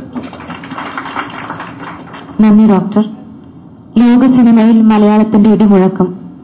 9 കഥാപാത്രങ്ങൾ, 9 ഗാനങ്ങൾ, നവരസങ്ങൾ, 9 തരം പ്രണയങ്ങൾ, ആയുർവേദത്തിലെ 9 ചികിത്സാ രീതികൾ, 9 നിറങ്ങൾ, ജ്യോതിശാസ്ത്രത്തിലെ 9 മേഖലകൾ, 50 കോടി രൂപയുടെ നിർമ്മാണ ചെലവ്, ഹോളിവുഡ് സിനിമയെ വെല്ലുന്ന ഗ്രാഫിക്സ് അത്ഭുതങ്ങൾ, വാർണർ ബ്രദേഴ്സിന്റെ വിതരണ ശൃംഖല, റിലീസിന് മുൻപേ തന്നെ ഓസ്കാർ ലൈബ്രറിയിൽ സ്ഥാനം കണ്ടെത്തിക്കഴിഞ്ഞ തിരക്കഥ, എല്ലാറ്റിനുമുപരിയായി മുല്ലപ്പെരിയാർ അണക്കെട്ട് എന്ന ജലബോംബിനെ കുറിച്ചുള്ള പേടിപ്പെടുത്തുന്ന മുന്നറിയിപ്പ്. ഒരു പുതിയ ചരിത്രമായി മാറിയ ഡാം 999 എന്ന മഹത് സൃഷ്ടിയുടെ സംവിധായകൻ ശ്രീ സോഹൻ റോയിയെ മറുപടി പ്രസംഗത്തിനായി ക്ഷണിക്കുന്നു. വേദിയിലിരിക്കുന്ന വിശിഷ്ടാതിഥികളെ, മറ്റ് ആയുർവേദ മേഖലയിൽ നിന്നും ഇവിടെ എത്തിയിരിക്കുന്ന മറ്റു വ്യക്തികളെ, എന്റെ സുഹൃത്തുക്കളെ, ഞാൻ ഒരുപാട് അന്താരാഷ്ട്ര വേദികളിൽ ഇതുപോലെ പങ്കെടുക്കാൻ എനിക്ക് സാധിച്ചിട്ടുണ്ട്. പക്ഷേ ഇത്രയും മനസ്സിനെ കുളിർപ്പിച്ച ഒരു വൈകാരിക തലത്തിലേക്ക് എന്നെ കൊണ്ടെത്തിച്ച ഒരു ചടങ്ങ് ഞാൻ ഇതുവരെ പങ്കെടുത്തിട്ടില്ല. ഇന്ന് ഈ ഡാം 999 കട്ടൺ റൈസറായ വാട്ടർ ബോംബ്സ് എന്ന ഡോക്യുമെന്ററിക്ക് അതിന്റെ 21ാമത്തെ അവാർഡ് തിരുവനന്തപുരത്ത് ഫിലിം ഫെസ്റ്റിവലിൽ കിട്ടിയിരിക്കുകയാണ്. ആക്ച്വലി എന്റെ മുന്നിൽ 2 ഓപ്ഷൻ ആയിരുന്നു. ഒന്നെങ്കിൽ ആ അവാർഡ് പോയി വാങ്ങുക അല്ലെങ്കിൽ ഇതിൽ പങ്കെടുക്കുക. പക്ഷെ എനിക്ക് ഒരു കൺഫ്യൂഷൻ എന്ന് പറയുന്ന ഒന്നും ഉണ്ടായിരുന്നില്ല. കാര്യം ഈ ചടങ്ങ് എന്നെ സംബന്ധിച്ചിടത്തോളം വളരെ വളരെ വിലപ്പെട്ട ഒന്നാണ്. മറ്റൊന്നും കൊണ്ടല്ല, ഡാം 999 എന്ന പ്രോജക്റ്റ് ചെയ്തിരിക്കുന്നത് ഒരു പരീക്ഷണാടിസ്ഥാനത്തിലാണ്. ഒരു ചിത്രത്തെ 9 തലത്തിൽ, 9 രീതിയിൽ, 9 ആംഗിൾസിൽ എങ്ങനെ കാണാം എന്നുള്ള ഒരു പരീക്ഷണം ഇന്ന് വരെ ആരും കൈവയ്ക്കാത്ത നമ്പർ 9 എന്നതിനെ ബേസ് ചെയ്തിട്ട് വേദിക് മാത്തമാറ്റിക്സിൽ നിങ്ങൾക്കെല്ലാം അറിയാവുന്ന ഏറ്റവും സിഗ്നിഫിക്കന്റ് ആയിട്ടുള്ള 9 എന്ന സംഖ്യയെ ചുറ്റുമായി കറങ്ങുന്ന ഒരു കഥ, അതിൽ നിന്ന് ഉരുത്തിരിഞ്ഞ 9 ആംഗിൾ ഒരു ചിത്രത്തെ കാണുക. അതിലൊരു ആംഗിൾ മാത്രമാണ് ആയുർവേദ. അതുപോലെ മറ്റൊരു ആംഗിളായിരുന്നു അസ്ട്രോളജി.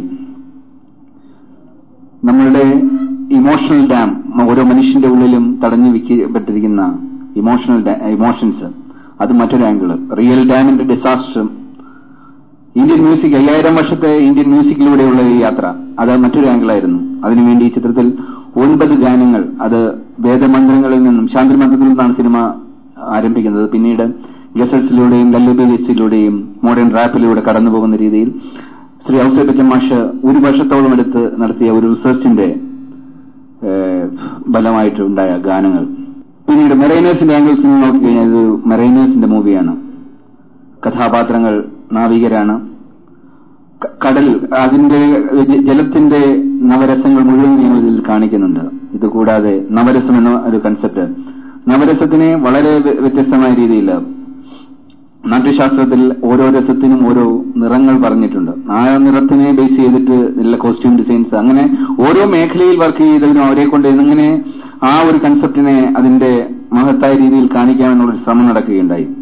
പിന്നീട് ഇന്ത്യൻ കൾച്ചറിലൂടെയുള്ള ഒരു യാത്ര, എന്നെ കൊണ്ട് കഴിയാവുന്ന രീതിയിൽ ഏതൊക്കെ രീതിയിൽ ഇന്ത്യയുടെ ആ ഒരു 5000 വർഷത്തെ പാരമ്പര്യത്തിലൂടെ ഏതൊക്കെ എലിമെന്റ്സ് കൊണ്ടുവരാൻ സാധിച്ചിട്ടുള്ളൂ അത് എളിയ രീതിയിൽ ഞാൻ കാണിച്ചിട്ടുണ്ട്. പക്ഷേ ഈ ഒരു ചിത്രം ഇന്ന് വളരെയധികം വിമർശനങ്ങളെ നേരിടുന്ന ഒരവസ്ഥയിലാണ്. മറ്റൊന്നും കൊണ്ടല്ല, ഇത് 9 ആംഗിൾ കാണുമ്പോൾ ഇതിൽ എല്ലാവർക്കും ഈ 9 ആംഗിൾ ഒരുമിച്ച് മനസ്സിലാകില്ല, ആസ്വദിക്കാൻ ഒരുമിച്ച് പറ്റില്ല. പക്ഷേ ഒരിക്കൽ ഈ ചിത്രം എല്ലാവരാലും അപ്രീഷിയേറ്റ് ചെയ്യപ്പെടും എന്നെനിക്ക് ഉറപ്പുണ്ട്. ഇന്ന് അത് ഒരു തലത്തിലോ 2 തലത്തിലോ മാത്രമായിരിക്കും ആൾക്കാർ കണ്ടിട്ടുള്ളത്.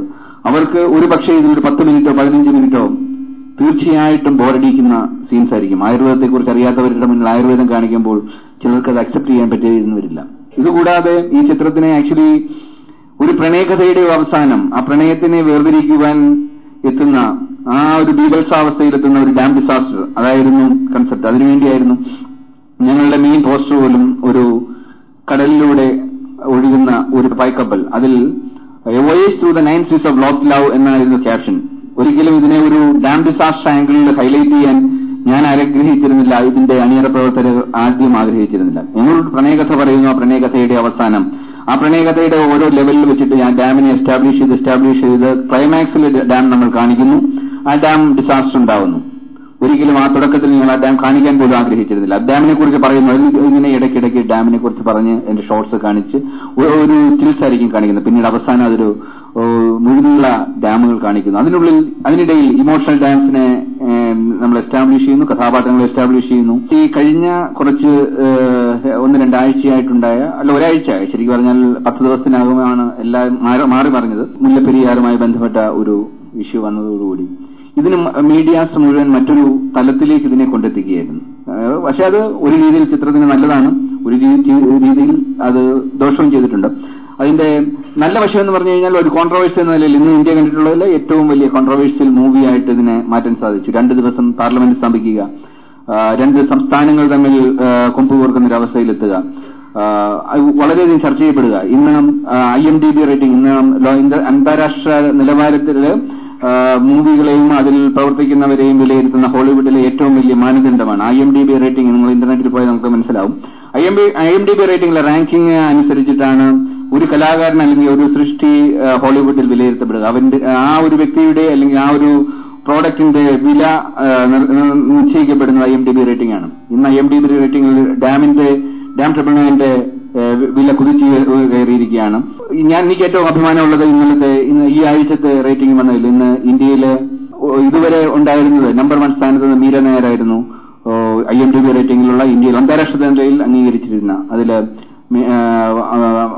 അവരെയും പിന്തള്ളി ഇന്ന് എന്റെ പേര് അതിന് മുന്നിൽ കാണുമ്പോൾ എനിക്ക് സത്യം പറഞ്ഞാൽ ഒരു വലിയ അച്ചീവ്മെന്റ് ആയിട്ട് കാണുന്നു. അത് ഒരുപക്ഷെ ഈ കോൺട്രവേഴ്സി അതിനെ സഹായിച്ചിട്ടുണ്ട്. മാത്രമല്ല ഇതിനുവേണ്ടി ഞങ്ങൾ കഴിഞ്ഞ 4 വർഷമായിട്ട് ഈ പ്രോഡക്റ്റിനെ എങ്ങനെ അന്താരാഷ്ട്ര നിലവാരത്തിൽ കൊണ്ടെത്തിക്കാനുള്ള പ്രയത്നത്തിന് വേണ്ടി 95ഓളം പേരാണ് ഈ പ്രോജക്റ്റിൽ വർക്ക് ചെയ്യുന്നത്. അതിനുവേണ്ടി ഞങ്ങൾ അന്താരാഷ്ട്ര തലത്തില് ഇത് ഓസ്കാർ ബിഡിങ്ങിന് പോകണം എന്ന് തന്നെ നിശ്ചയിച്ചുകൊണ്ട് തന്നെ, കാര്യം ഓസ്കാർ ബിഡിങ്ങിലെ സാധാരണ നിലയിലുള്ള ഒരു മത്സര വേദിയല്ല. ഏതാണ്ട് 6000-ഓളം വരുന്ന ഇതിന്റെ ജഡ്ജസ്, പല രാജ്യങ്ങളിൽ നിന്നുള്ള ജഡ്ജസ്, അവര് പല മേഖലകളിൽ നിന്ന് വരുന്നവര്, അവിടെയെല്ലാം ഇവരെ ഈ ചിത്രം എന്താണ് ഒരു ശ്രദ്ധയിൽ കൊണ്ടുവരിക എന്നുള്ളത് ആദ്യത്തെ ചടങ്ങ്. രണ്ടാമത് ആ ചിത്രത്തിന്റെ DVD അവരിൽ എത്തിക്കുക എന്നുള്ളത്, പിന്നീട് അവരെ ഏതൊക്കെ രീതിയിൽ നമുക്ക് ആ ചിത്രത്തിന്റെ പോസിറ്റീവ് സൈഡ്സ് എത്തിക്കുക എന്നുള്ള നല്ല ബൃഹത്തായ ഒരു കാര്യം. അതിനുവേണ്ടി ഞങ്ങൾ ലോകത്തിൽ എവിടെയൊക്കെ ഫിലിം മാർക്കറ്റ്സ് ഉണ്ടോ, എവിടെയൊക്കെ മേജർ ഫെസ്റ്റിവൽസ് ഉണ്ടോ, അവിടെയെല്ലാം ഈ ഒരു ചിത്രത്തിന്റെ പ്രൊമോഷനുമായി കഴിഞ്ഞ 4 വർഷം നിരന്തരമായി സഞ്ചരിക്കുകയായിരുന്നു. അതിൽ Sundance film festival, Toronto film festival, Berlin film market,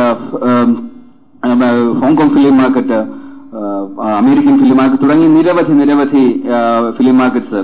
അതിൽ കാൻ ഫിലിം ഫെസ്റ്റിവലിൽ ഈ ചിത്രം പ്രദർശിപ്പിച്ചപ്പോൾ ഞങ്ങളുടെ പ്രൊമോഷന്റെ അവിടെ ഏറ്റവും കൂടുതൽ പ്രൊമോട്ട് ചെയ്യപ്പെട്ട ചിത്രം ഇതായിരുന്നു. വിതരണക്കാർ മാത്രം പങ്കെടുത്ത അവിടുത്തെ വെന്യൂവില് സാധാരണ ഒരു ഇന്ത്യയിൽ നിന്ന് പോകുന്ന ചിത്രത്തിന് 3-4 വിതരണക്കാർ മാത്രമാണ് പങ്കെടുക്കുക. അവിടെ വിതരണക്കാർ നിലത്തിരിക്കുന്ന ഒരവസ്ഥയിലേക്ക് ഈ ചിത്രത്തിന്റെ പ്രൊമോഷൻസിന് സാധിച്ചു. അതുകൊണ്ട് തന്നെ കാര്യം കാൻ ഫിലിം മാർക്കറ്റ് എന്ന് പറഞ്ഞാൽ ലോകത്തിലെ മിക്കവാറും എല്ലാ ഫിലിം മേക്കേഴ്സും എത്തുന്നതാണ്. ദാറ്റ് മീൻസ് ഈ ഓസ്കാർ ബിഡിങ്ങിന് പോകുമ്പോൾ അവിടെ വോട്ട് ചെയ്യാൻ വരുന്ന ജഡ്ജസിൽ നല്ലൊരു ഭാഗവും അവിടെ വരുന്നതാണ്. അതുകൊണ്ട് മാത്രമാണ് അത്തരം വേദികളിൽ ഈ ചിത്രം പ്രൊമോട്ട് ചെയ്തത്. അതുകൊണ്ട് തന്നെ ഈ ചിത്രം 200ഓളം രാജ്യങ്ങളിലേക്ക് സെയിൽസ് നടത്താനുള്ള ഒരു രൂപരേഖയാണ് തയ്യാറാക്കിയിരിക്കുന്നത്. അത് ഇപ്പോൾ ഓസ്കാർ സബ്മിഷന്റെ എല്ലാ പ്രൊസീജിയേഴ്സും കഴിഞ്ഞു. ഡിസംബർ പകുതിയോടുകൂടി നമുക്കറിയാം ഒരു ഓസ്കാർ സെലക്ഷൻ ഉണ്ടോ ഇല്ലയോ. ദൈവീശ്വരൻ സഹായിച്ചാൽ ഒരു ഓസ്കാർ നോമിനേഷൻ കിട്ടിയാൽ ഒരു സായിപ്പിന്റെ തണലിൽ ഒരു നിഴലിൽ നിന്നുകൊണ്ട് വാങ്ങുന്ന ഓസ്കാർ അല്ല. അഭിമാനത്തോടെ നമുക്ക് പറയാം 100% മെയ്ഡ് ഇൻ ഇന്ത്യ സ്റ്റാമ്പോടുകൂടി നമ്മൾ നിർമ്മിച്ച് നമ്മുടെ കൾച്ചറിനെ വിദേശത്തുകൊണ്ട് പോയി കാണിച്ച് നമ്മൾ നേടുന്ന അതിൽ ഒരു നോമിനേഷൻ മതി. 16 നാഷണൽ അവാർഡ് വിന്നേഴ്സ് പങ്കെടുക്കുന്ന ഈ ഒരു ബൃഹത് സംരംഭത്തില് ഈ ചിത്രം സ്ലം ഡോഗ് മില്യനിയറിന് ഒരു മറുപടി കൂടിയായിട്ടാണ് ഞങ്ങൾ കാണുന്നത്. ഈ ലോകത്തിന്റെ എവിടെ പോയാലും ഇന്ന് ഇന്ത്യയെ കാണുന്നത് land of slums, Slumdog Millionaire നമുക്ക് സമ്മാനിച്ച ഏറ്റവും വലിയ പദവി. അതിനൊരു മറുപടിയാണ് നമ്മൾ ഒരു സ്ലംസിന്റെ കാലമല്ല, ഇവിടെ സ്ലംസ് ഉണ്ടായിരിക്കാം, പക്ഷേ നമ്മളുടെ കൾച്ചർ, നമ്മുടെ കുടുംബ ബന്ധങ്ങൾ, നമ്മുടെ സംഗീതം, നമ്മളുടെ വേദങ്ങൾ, നമ്മളുടെ ആയുർവേദ, നമ്മുടെ അസ്ട്രോളജി, ഇതെല്ലാം മറ്റാരേക്കാളും ഒരുപാട് മുന്നിൽ നിൽക്കുന്ന കൊണ്ട് മാത്രം നമ്മൾ ഇവരെക്കാളെല്ലാം വളരെ സമ്പന്നരാണ്. ആ ഒരു നമ്മളുടെ പോസിറ്റീവ് സൈഡ്സ് ഓഫ് ഇന്ത്യ, അതാണ് ഞങ്ങൾ ഈ ചിത്രത്തിലൂടെ വിദേശത്ത് കാണിക്കാൻ ശ്രമിക്കുന്നത്. അതുകൊണ്ട് തന്നെ ഇതിനു വേണ്ടിയിട്ട് ഓരോ എഫേർട്ടും ഒരു പക്ഷേ നാളെ ഇന്നിപ്പോൾ ടൊറന്റിൽ നിങ്ങൾക്ക് നോക്കിയാൽ ഇതിന്റെ ഡിജിറ്റൽ ഫോമാറ്റ് നിങ്ങൾക്ക് ഡൗൺലോഡ് ചെയ്യാൻ സാധിക്കും. ഞങ്ങൾക്ക് വിഷമമില്ല. ഈ ചിത്രം എത്തട്ടെ, എല്ലാവരിലും എത്തട്ടെ, ഡൗൺലോഡ് ചെയ്ത് നിങ്ങൾ കാണേണ്ടവരൊക്കെ കാണട്ടെ. പക്ഷേ ഈ ചിത്രം എത്രത്തോളം ഭാഷകളിൽ എത്തിക്കാമോ അത്രയും ഭാഷകളിൽ എത്തിക്കാനുള്ള ശ്രമത്തിലാണ്. ഇന്ത്യയിൽ തന്നെ ആദ്യമായിട്ടൊരു ചിത്രം 5 ഭാഷകളിൽ ഞങ്ങൾക്കിത് ഒരുമിച്ചിറക്കാൻ സാധിച്ചു. അതിൽ തമിഴ്നാട് മാത്രമാണ് ഇപ്പോൾ ബാൻ ഏർപ്പെടുത്തിയത്. പക്ഷേ തമിഴ്നാട്ടിലും ഇന്ന് ഇതിന്റെ DVD പലയിടത്തും ചൂടപ്പം പോലെയാണ് പോകുന്നതെന്നാണ് പറഞ്ഞത്. അതിനുവേണ്ടി അവിടുത്തെ പോലീസുകാർ ഇന്ന് കടകളെല്ലാം നിരന്തരം റെയ്ഡ് ചെയ്യുകയാണ് ഈ DVD പുറത്തു വരാതിരിക്കാൻ. പക്ഷേ ആർക്കും തടഞ്ഞു നിർത്താൻ സാധിക്കില്ല. ഇത് ഇന്റർനെറ്റിലൂടെയും സാറ്റലൈറ്റിലൂടെയും നാളെ ആര് തടഞ്ഞു നിർത്തിയാലും ജനങ്ങളിലെത്തും, ഇത് ലോകം മുഴുവനെത്തും. അതിലൂടെ ഈ ആയുർവേദത്തിന്റെ തലങ്ങൾ ലോകത്തിന് മനസ്സിലാക്കുവാൻ വേണ്ടി ഈ ഒരു ചിത്രത്തിന് ചെറിയ രീതിയിലെങ്കിലും സാധിച്ചിട്ടുണ്ടെങ്കിൽ അത് ഞാൻ എന്റെ സ്വപ്നം കണ്ടിരുന്ന ആ 9 ആംഗിളുള്ള ഒരു ആംഗിള് വിജയം കണ്ടതിന്റെ ചിത്രമാണ് ഞാൻ ഇന്ന് കാണുന്നത്. അത് എന്നെ സംബന്ധിച്ചിടത്തോളം ഒരുപാട് സന്തോഷം നൽകുന്നു. ഈ 9 ആംഗിളിലെ ഒരു തുടക്കം ഇവിടെ നിന്ന് ആരംഭിക്കട്ടെ എന്ന് ഞാൻ വിചാരിക്കുന്നു. മറ്റ് ആംഗിൾസും അസ്ട്രോളജി എത്രമാത്രം ഇതിനകത്ത് വിജയിച്ചിട്ടുണ്ട് എന്ന് എനിക്കറിയില്ല. കാര്യം അസ്ട്രോളജി നമ്മളെല്ലാം വിചാരിക്കും ഒരു അന്ധവിശ്വാസമാണെന്ന്. പക്ഷേ ഒരു കാര്യം നമ്മൾ മനസ്സിലാക്കണം, ഒരു കാലത്ത് ഇതൊരു ശാസ്ത്രമായിരുന്നു. അല്ലാതെ ഇതിൽ സത്യം എവിടെയോ കിടപ്പുണ്ട്. ആ സത്യത്തിന്റെ എലിമെന്റ്സ് ഇല്ലാതെ ഒരിക്കലും ഇത്രയും വർഷം, ആയിരക്കണക്കിന് വർഷം കഴിഞ്ഞിട്ടും ഈ ഒരു 2 ബില്യണോളം ആൾക്കാരാണ് ഇന്ത്യയിലും ചൈനയിലും അടക്കം 2 ബില്യണിലേറെ ആൾക്കാർ ഇന്നും ശക്തമായിട്ട് അസ്ട്രോളജിയിൽ വിശ്വസിക്കുന്നുണ്ടെങ്കിൽ അത് വഴിതെറ്റി പലരും അതിനെ കൊമേഴ്സ്യലൈസ് ചെയ്ത് പല വഴിക്ക് കൊണ്ടുപോയിട്ടുണ്ടാകാം. പക്ഷേ അതിനെ ഇന്നും ജനങ്ങളിൽ ഇത്രയധികം സ്വാധീനം ചെലുത്തുന്നുണ്ടെങ്കിൽ അതിൽ സത്യമുണ്ട്.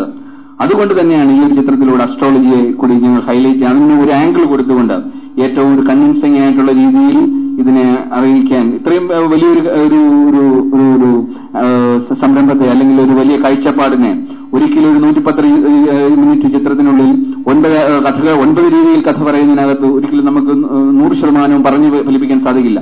എങ്കിലും വളരെ കിട്ടിയ ചുരുങ്ങിയ സമയത്തിനുള്ളിൽ അത് കാട്ടാൻ ശ്രമം നടത്തിയിട്ടുണ്ട്. അത് വിജയിക്കുമെന്ന് തന്നെയാണ് ഞങ്ങളുടെ പ്രതീക്ഷ. അത് ആരെങ്കിലും ഒരു വ്യക്തിയെങ്കിലും സ്വാധീനിച്ചിട്ടുണ്ടെങ്കിൽ ഈ ഉദ്യമം വിജയിച്ചു എന്ന് ഞാൻ കരുതുന്നു.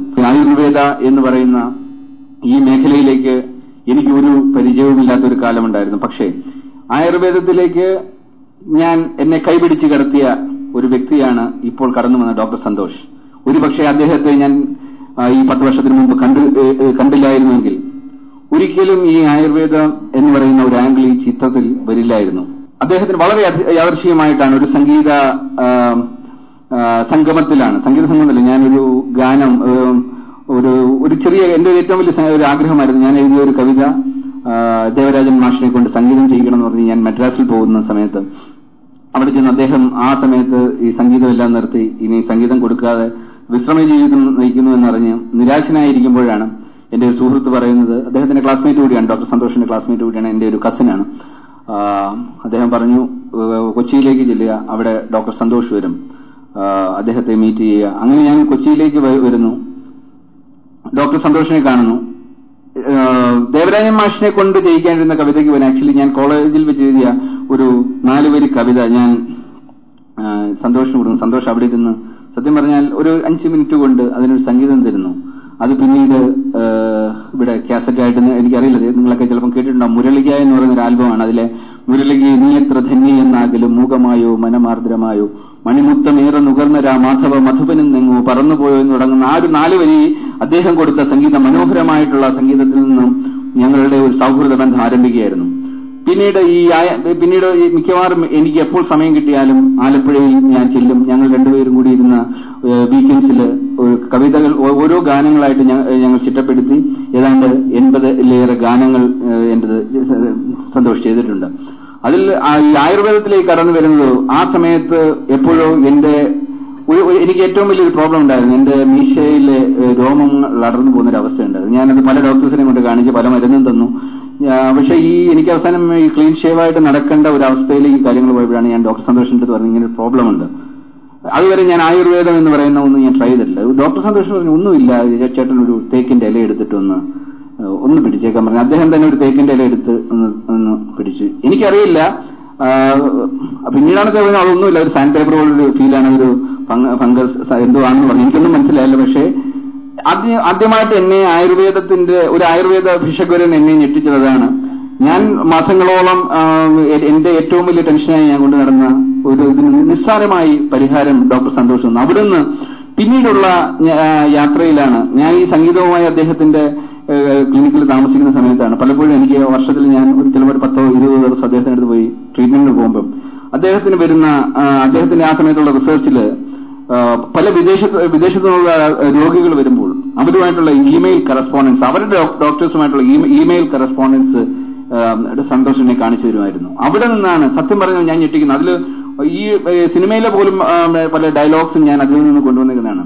അതിനകത്ത് ഒരു ഡോക്ടർ ചോദിക്കുന്നത്, what magical medicines you have given ആണ്. കാര്യം വർഷങ്ങളോളം എടുത്ത് ഷുഗറിന് ഇൻസുലിൻ ഇഞ്ചക്ട് ചെയ്ത് ഇരിക്കുന്ന ഒരു രോഗി അവിടെ വരുന്നു. വളരെ ഏതാനും ആഴ്ചകൾ കൊണ്ട് കഴിഞ്ഞപ്പോൾ തന്നെ ഇൻസുലിന്റെ ലെവൽ കുറച്ച് ഇൻസുലിൻ ഇല്ലാത്തൊരവസ്ഥയിലേക്ക് വരുന്നു. 3-ാമത്തെ മാസം സാധാരണ ഭക്ഷണവുമായി കംപ്ലീറ്റ് മാറിപ്പോകുന്നു. എന്റെ കൺമുമ്പിൽ വെച്ച് ഞാൻ ആദ്യത്തെ ഗാനത്തിന് ചെല്ലുമ്പോൾ ഇൻസുലിൻ എടുത്തുകൊണ്ടിരുന്ന വ്യക്തി അടുത്ത ഗാനത്തിന് ഞാൻ അവിടെ ചെല്ലുമ്പോൾ കാണുന്നത് കംപ്ലീറ്റ് ക്യൂറായി പോകുന്നു. എന്റെ കൺമുമ്പിൽ വെച്ച് കണ്ടുകൊണ്ടിരിക്കുകയാണ്. അവിടെ വെച്ച് ഞാൻ ഈ വിദേശത്തു നിന്നുള്ള കാനഡയിൽ നിന്നോ മറ്റോ ആണെന്ന് ഡോക്ടർ സന്തോഷം അറിയാം. അവിടുത്തെ ഡോക്ടർ എഴുതിയ വാട്ട് മാജിക്കൽ മെഡിസിൻ. കാര്യം ഇവിടുന്ന് റിപ്പോർട്ട്സ് പൊയ്ക്കൊണ്ടിരിക്കുകയാണ് ഡോക്ടർക്ക് എല്ലാ 2 ആഴ്ചയിലും. കാര്യം അവിടെ ഇൻഷുറൻസ് കവറേജിനൊക്കെ ആയിട്ടുള്ള ഇത്. അവിടുന്നാണ് ഈ ഒരു ഗാനം അവിടുന്ന് തുടങ്ങിയത്. പിന്നീട് കഴിഞ്ഞ 4 വർഷമായിട്ട് എനിക്ക് പിന്നീട് ആലപ്പുഴ വരെ പോകാൻ പറ്റാത്തൊരവസ്ഥ കൊണ്ട് ഞാൻ എല്ലാ വർഷവും ഒരു 21 ദിവസമോ അല്ലെങ്കിൽ 28 ദിവസവും ഞാൻ ഈ ഒരു ആയുർവേദ ട്രീറ്റ്മെന്റിന് വരും. അത് ശ്രീകൃഷ്ണൻ ഡോക്ടറെ അടുത്താണ്. കാര്യം എന്റെ വൈഫിന്റെ വീട്ടിനടുത്തായിരുന്നു. അവിടെയും എന്നെ വീണ്ടും ഞെട്ടിച്ച ഒരു സംഭവം ഉണ്ടായതാണ്. ഞാൻ ഈ ഡാം ട്രിപ്പിൾ നയന്റെ തിരക്കഥ എഴുതുന്ന സമയത്ത് ഏതാണ്ട് എന്റെ ഫാമിലിയൊക്കെ നാട്ടിൽ പോയി അതിന്റെ ഓരോ ഫൈനൽ റിവിഷൻ നടക്കുന്ന സമയത്ത് ഒരു 14 ദിവസത്തോളം ഞാൻ സത്യം പറഞ്ഞാൽ വീടിന് പുറത്തിറങ്ങിയിട്ടില്ല. ഞാൻ പല ദിവസവും രാവിലെ ഇത് രാത്രിയിൽ വർക്ക് ചെയ്ത് രാവിലെ 7 മണി 8 മണിയാകുമ്പോഴായിരിക്കും നേരം വെളുത്ത കാര്യം പോയി ഞാൻ അറിയുന്നത്. അത് തീരുന്ന സമയത്ത് എന്റെ ഭക്ഷണക്രമങ്ങൾ തെറ്റി എല്ലാം ഞാൻ ഈ ഒരു സൂര്യപ്രകാശം പോലും എന്റെ ദേഹത്ത് തട്ടിയിട്ടുണ്ടെന്ന് എനിക്കറിയില്ല. ആ സമയത്ത് തന്നെ എന്റെ കുറെ പേഴ്സണൽ പ്രോബ്ലംസ് ഒക്കെ വന്നതോടുകൂടി പിന്നീടാണ് ഡോക്ടറാണ് പറയുന്നത് എന്താ പ്രോബ്ലം എന്നുള്ളത്. എന്റെ ബോഡിയിലെ സ്കിൻ മുഴുവൻ പോകാൻ തുടങ്ങി. ഞാനത് പല ആയുർവേദ അലോപ്പതി ഡോക്ടേഴ്സിന്റെ അടുത്ത് ചെന്നു. അവരെല്ലാം പറഞ്ഞു ഇനി ഇത് സൊറിയാസിന്റെ മറ്റോ ഡീപ് സാധനമാണ്, ലൈഫ് ലോങ് മെഡിസിൻ മാത്രമേ ഇനി ഇതിനുള്ളൂ, സം ഹോർമോൺ ഇഞ്ചക്ഷൻസ് ഒക്കെ അവര് പലരും എല്ലാവരും, ഞാൻ പോകാത്ത ഡോക്ടേഴ്സ് ഇല്ല, ഏതാണ്ടൊരു അമൃത തൊട്ട് മിക്കവാറും 7 8 ഏറ്റവും കേരളത്തിലും വിദേശത്തുമായിട്ട് പലരും റെക്കമെൻഡ് ചെയ്ത പലയിടത്തും പോയി. അവസാനമാണ് ഞാൻ ശ്രീകൃഷ്ണൻ ഡോക്ടറെ അടുത്ത് ചെല്ലുന്നത്. ശ്രീകൃഷ്ണൻ ഡോക്ടർ നോക്കിയിട്ട് പറഞ്ഞു ഒന്നുമില്ല, എനിക്ക് 28 ദിവസം താങ്കൾ തരിക. യു വോണ്ട് ബിലീവ്, ഞാൻ അവിടെ ചെല്ലുമ്പോൾ ഞാൻ വിറച്ചുകൊണ്ടിരിക്കുക. കാര്യം ഞാനൊരു 3 കംപ്ലീറ്റ് തന്നെ പുറച്ചാലും ഞാൻ ഷിവർ ചെയ്യുന്ന ഒരു അവസ്ഥയിലാണ്. എന്റെ ബോഡിയിൽ ഒരു സ്കിൻ എന്ന് പറയുന്ന ഒരു സാധനമില്ല. എന്റെ ആ ബോഡി പ്രൊട്ടക്ഷൻ കംപ്ലീറ്റ് നഷ്ടപ്പെട്ട ഒരു അവസ്ഥയിലാണ്. അപ്പൊ അദ്ദേഹം പറഞ്ഞു ഹൈപ്പർ ടെൻഷനിൽ നിന്നുണ്ടായ എന്തൊക്കെയോ അദ്ദേഹം പറഞ്ഞു. എനിക്കൊന്നും മനസ്സിലായി. എനിക്ക് അത് മനസ്സിലാക്കാൻ പോലുള്ള മാനസികാവസ്ഥയില്ല. എന്റെ എല്ലാവിധ കോൺഫിഡൻസും നഷ്ടപ്പെട്ട കാര്യം, എന്റെ ശരീരത്തെ സ്കിൻ അഴുകി പോകുന്ന ഒരു അവസ്ഥയിലേക്ക് കാര്യങ്ങൾ പോകുന്നത്. എനിക്ക് ഇനി ഒരു ആത്മഹത്യ മാത്രം മതി എന്നും വിചാരിക്കുന്ന സമയത്താണ് ശ്രീകൃഷ്ണൻ ഡോക്ടർ എന്റെ ട്രീറ്റ്മെന്റ് തുടങ്ങുന്നത്. യു വോണ്ട് ബിലീവ് 28ാമത്തെ ദിവസം അന്ന് എന്റെ ശരീരത്തെ അദ്ദേഹം പ്രയോഗിക്കാത്ത ആയുർവേദ ട്രീറ്റ്മെന്റ്സ്, ധാര തൊട്ട് എല്ലാ കാര്യങ്ങളും അദ്ദേഹം ചെയ്തു, പച്ചട വെച്ചുള്ള എന്തെങ്കിലും ചെയ്തു. പക്ഷേ 28ാമത്തെ ദിവസം ഞാൻ വളരെ ആസ് എ നോർമൽ പേഴ്സൺ ഞാൻ അവിടുന്ന് പടിയിറങ്ങുമ്പോൾ ഞാൻ അന്നേ തീരുമാനിച്ചു എന്റെ ചിത്രത്തില് ഈ ആയുർവേദത്തിന്റെ ഏറ്റവും അതിന്റെ വിഷ്വലൈസേഷനിൽ, അപ്പൊ സ്ക്രിപ്റ്റ് ഏകദേശം ഫൈനലൈസ് ആയിരിക്കുന്ന സമയത്താണ് വിഷ്വലൈസേഷൻ ഏറ്റവും കൃത്യമായിട്ട് വേണം. ഒരുവിധ ലൂപ്പ് ഹോൾസും വരാൻ പാടില്ല. അത്രയും ശ്രദ്ധിച്ച് ചെയ്യണമെന്ന് തന്നെ ഞാൻ കരുതിയിട്ടാണ്. ഇതിന് ഷൂട്ടിംഗ് സമയത്ത് ഡോക്ടർ സന്തോഷായിരുന്നു എന്നോടൊപ്പം ഫുൾ ടൈം ഉണ്ടായിരുന്നത്. ഈവൻ ധാര എടുക്കുന്ന ഷോട്ടിൽ പോലും ആർട്ടിസ്റ്റിനെ കൊണ്ട് ചെയ്തു കഴിഞ്ഞാൽ അതിന്റെ ആ ഓസിലേഷന്റെ സ്പീഡിൽ എന്തെങ്കിലും ഒരു മിസ്റ്റേക്ക് വരാൻ പാടില്ല എന്ന് കരുതി ആ ഷോട്ടിൽ നിങ്ങൾ ആ സിനിമയിൽ കാണുന്ന കൈ സന്തോഷിന്റെയാണ്. മറ്റ് ഷോട്ടിലെല്ലാം രജിത് കപൂർ ആണെങ്കിലും ആ കൈ ഡോക്ടർ സന്തോഷിനെ കൊണ്ടാണ്. അത്ര കെയർഫുൾ ആയിട്ടാണ് അത് ചെയ്തേക്കുന്നത്. എങ്കിലും ഇപ്പോഴും എന്റെ മനസ്സിൽ വിഷമുണ്ടാക്കുന്ന 1-2 മിസ്റ്റേക്സ് അതിനകത്തുണ്ട്. അത് ഞാൻ തുറന്നു പറയാനും ആഗ്രഹിക്കുന്നു. അതിനകത്ത് നിങ്ങൾക്ക് കാണാം.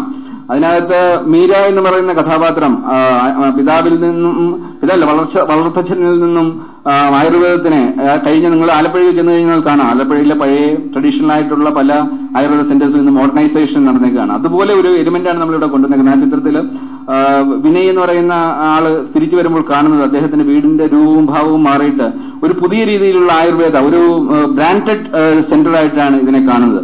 അവിടെ സാധാരണ നമ്മുടെ കഥകളിലൊക്കെ കാണുന്ന വിഷാദരോഗിയായി വിഷാദത്തിന്റെ കരണരസത്തിന് എന്ത് കാണിക്കാറുള്ളത് ഒരു നാടൻ പെൺകുട്ടി ഒന്നുമല്ലാതെ വീട്ടിന്റെ അടുക്കളയിൽ കഴിയുന്ന നായികയ്ക്ക് വരെ നമ്മൾ കാണുന്നത് ജീവിതത്തിലേക്ക് തിരിച്ചു വരുന്ന ഒരു മോഡേൺ ഒരു ഡോക്ടറായി ആയുർവേദ ഡോക്ടറായിട്ട് പുറത്തുപോയി പഠിച്ച് യാതൊരു വിധത്തിലും തന്റെ ദുഃഖങ്ങളെല്ലാം മനസ്സിൽ കൊണ്ടു നടക്കുന്ന ഇമോഷണൽ ഡാൻസ് മനസ്സിൽ കൊണ്ടു നടക്കുന്ന മീരയിലൂടെ തകർന്നടിഞ്ഞ ഒരു വ്യക്തിത്വത്തെ അല്ല നമ്മൾ കാണുന്നത്. വളരെയധികം കോൺഫിഡന്റ് ആയിട്ടുള്ള ഒരു മീരയാണ് നമ്മൾ അവിടെ കാണിക്കുന്നത്.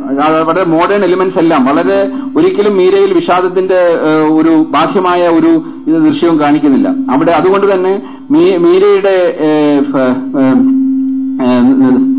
സെലക്ട് ചെയ്ത നടിയെ പോലും നമ്മൾ ഒത്തിരി മോഡേൺ ആയിട്ടുള്ള നടിയായിട്ടാണ് വിമല രാമനെ സെലക്ട് ചെയ്യുന്നത്. പക്ഷേ ഈ ഷോട്ടിന്റെ ഇത് വന്നപ്പോഴാണ് ഇത് ഈ ഫസ്റ്റ് ഡേ ഞങ്ങൾ ഇത് തുടങ്ങുന്ന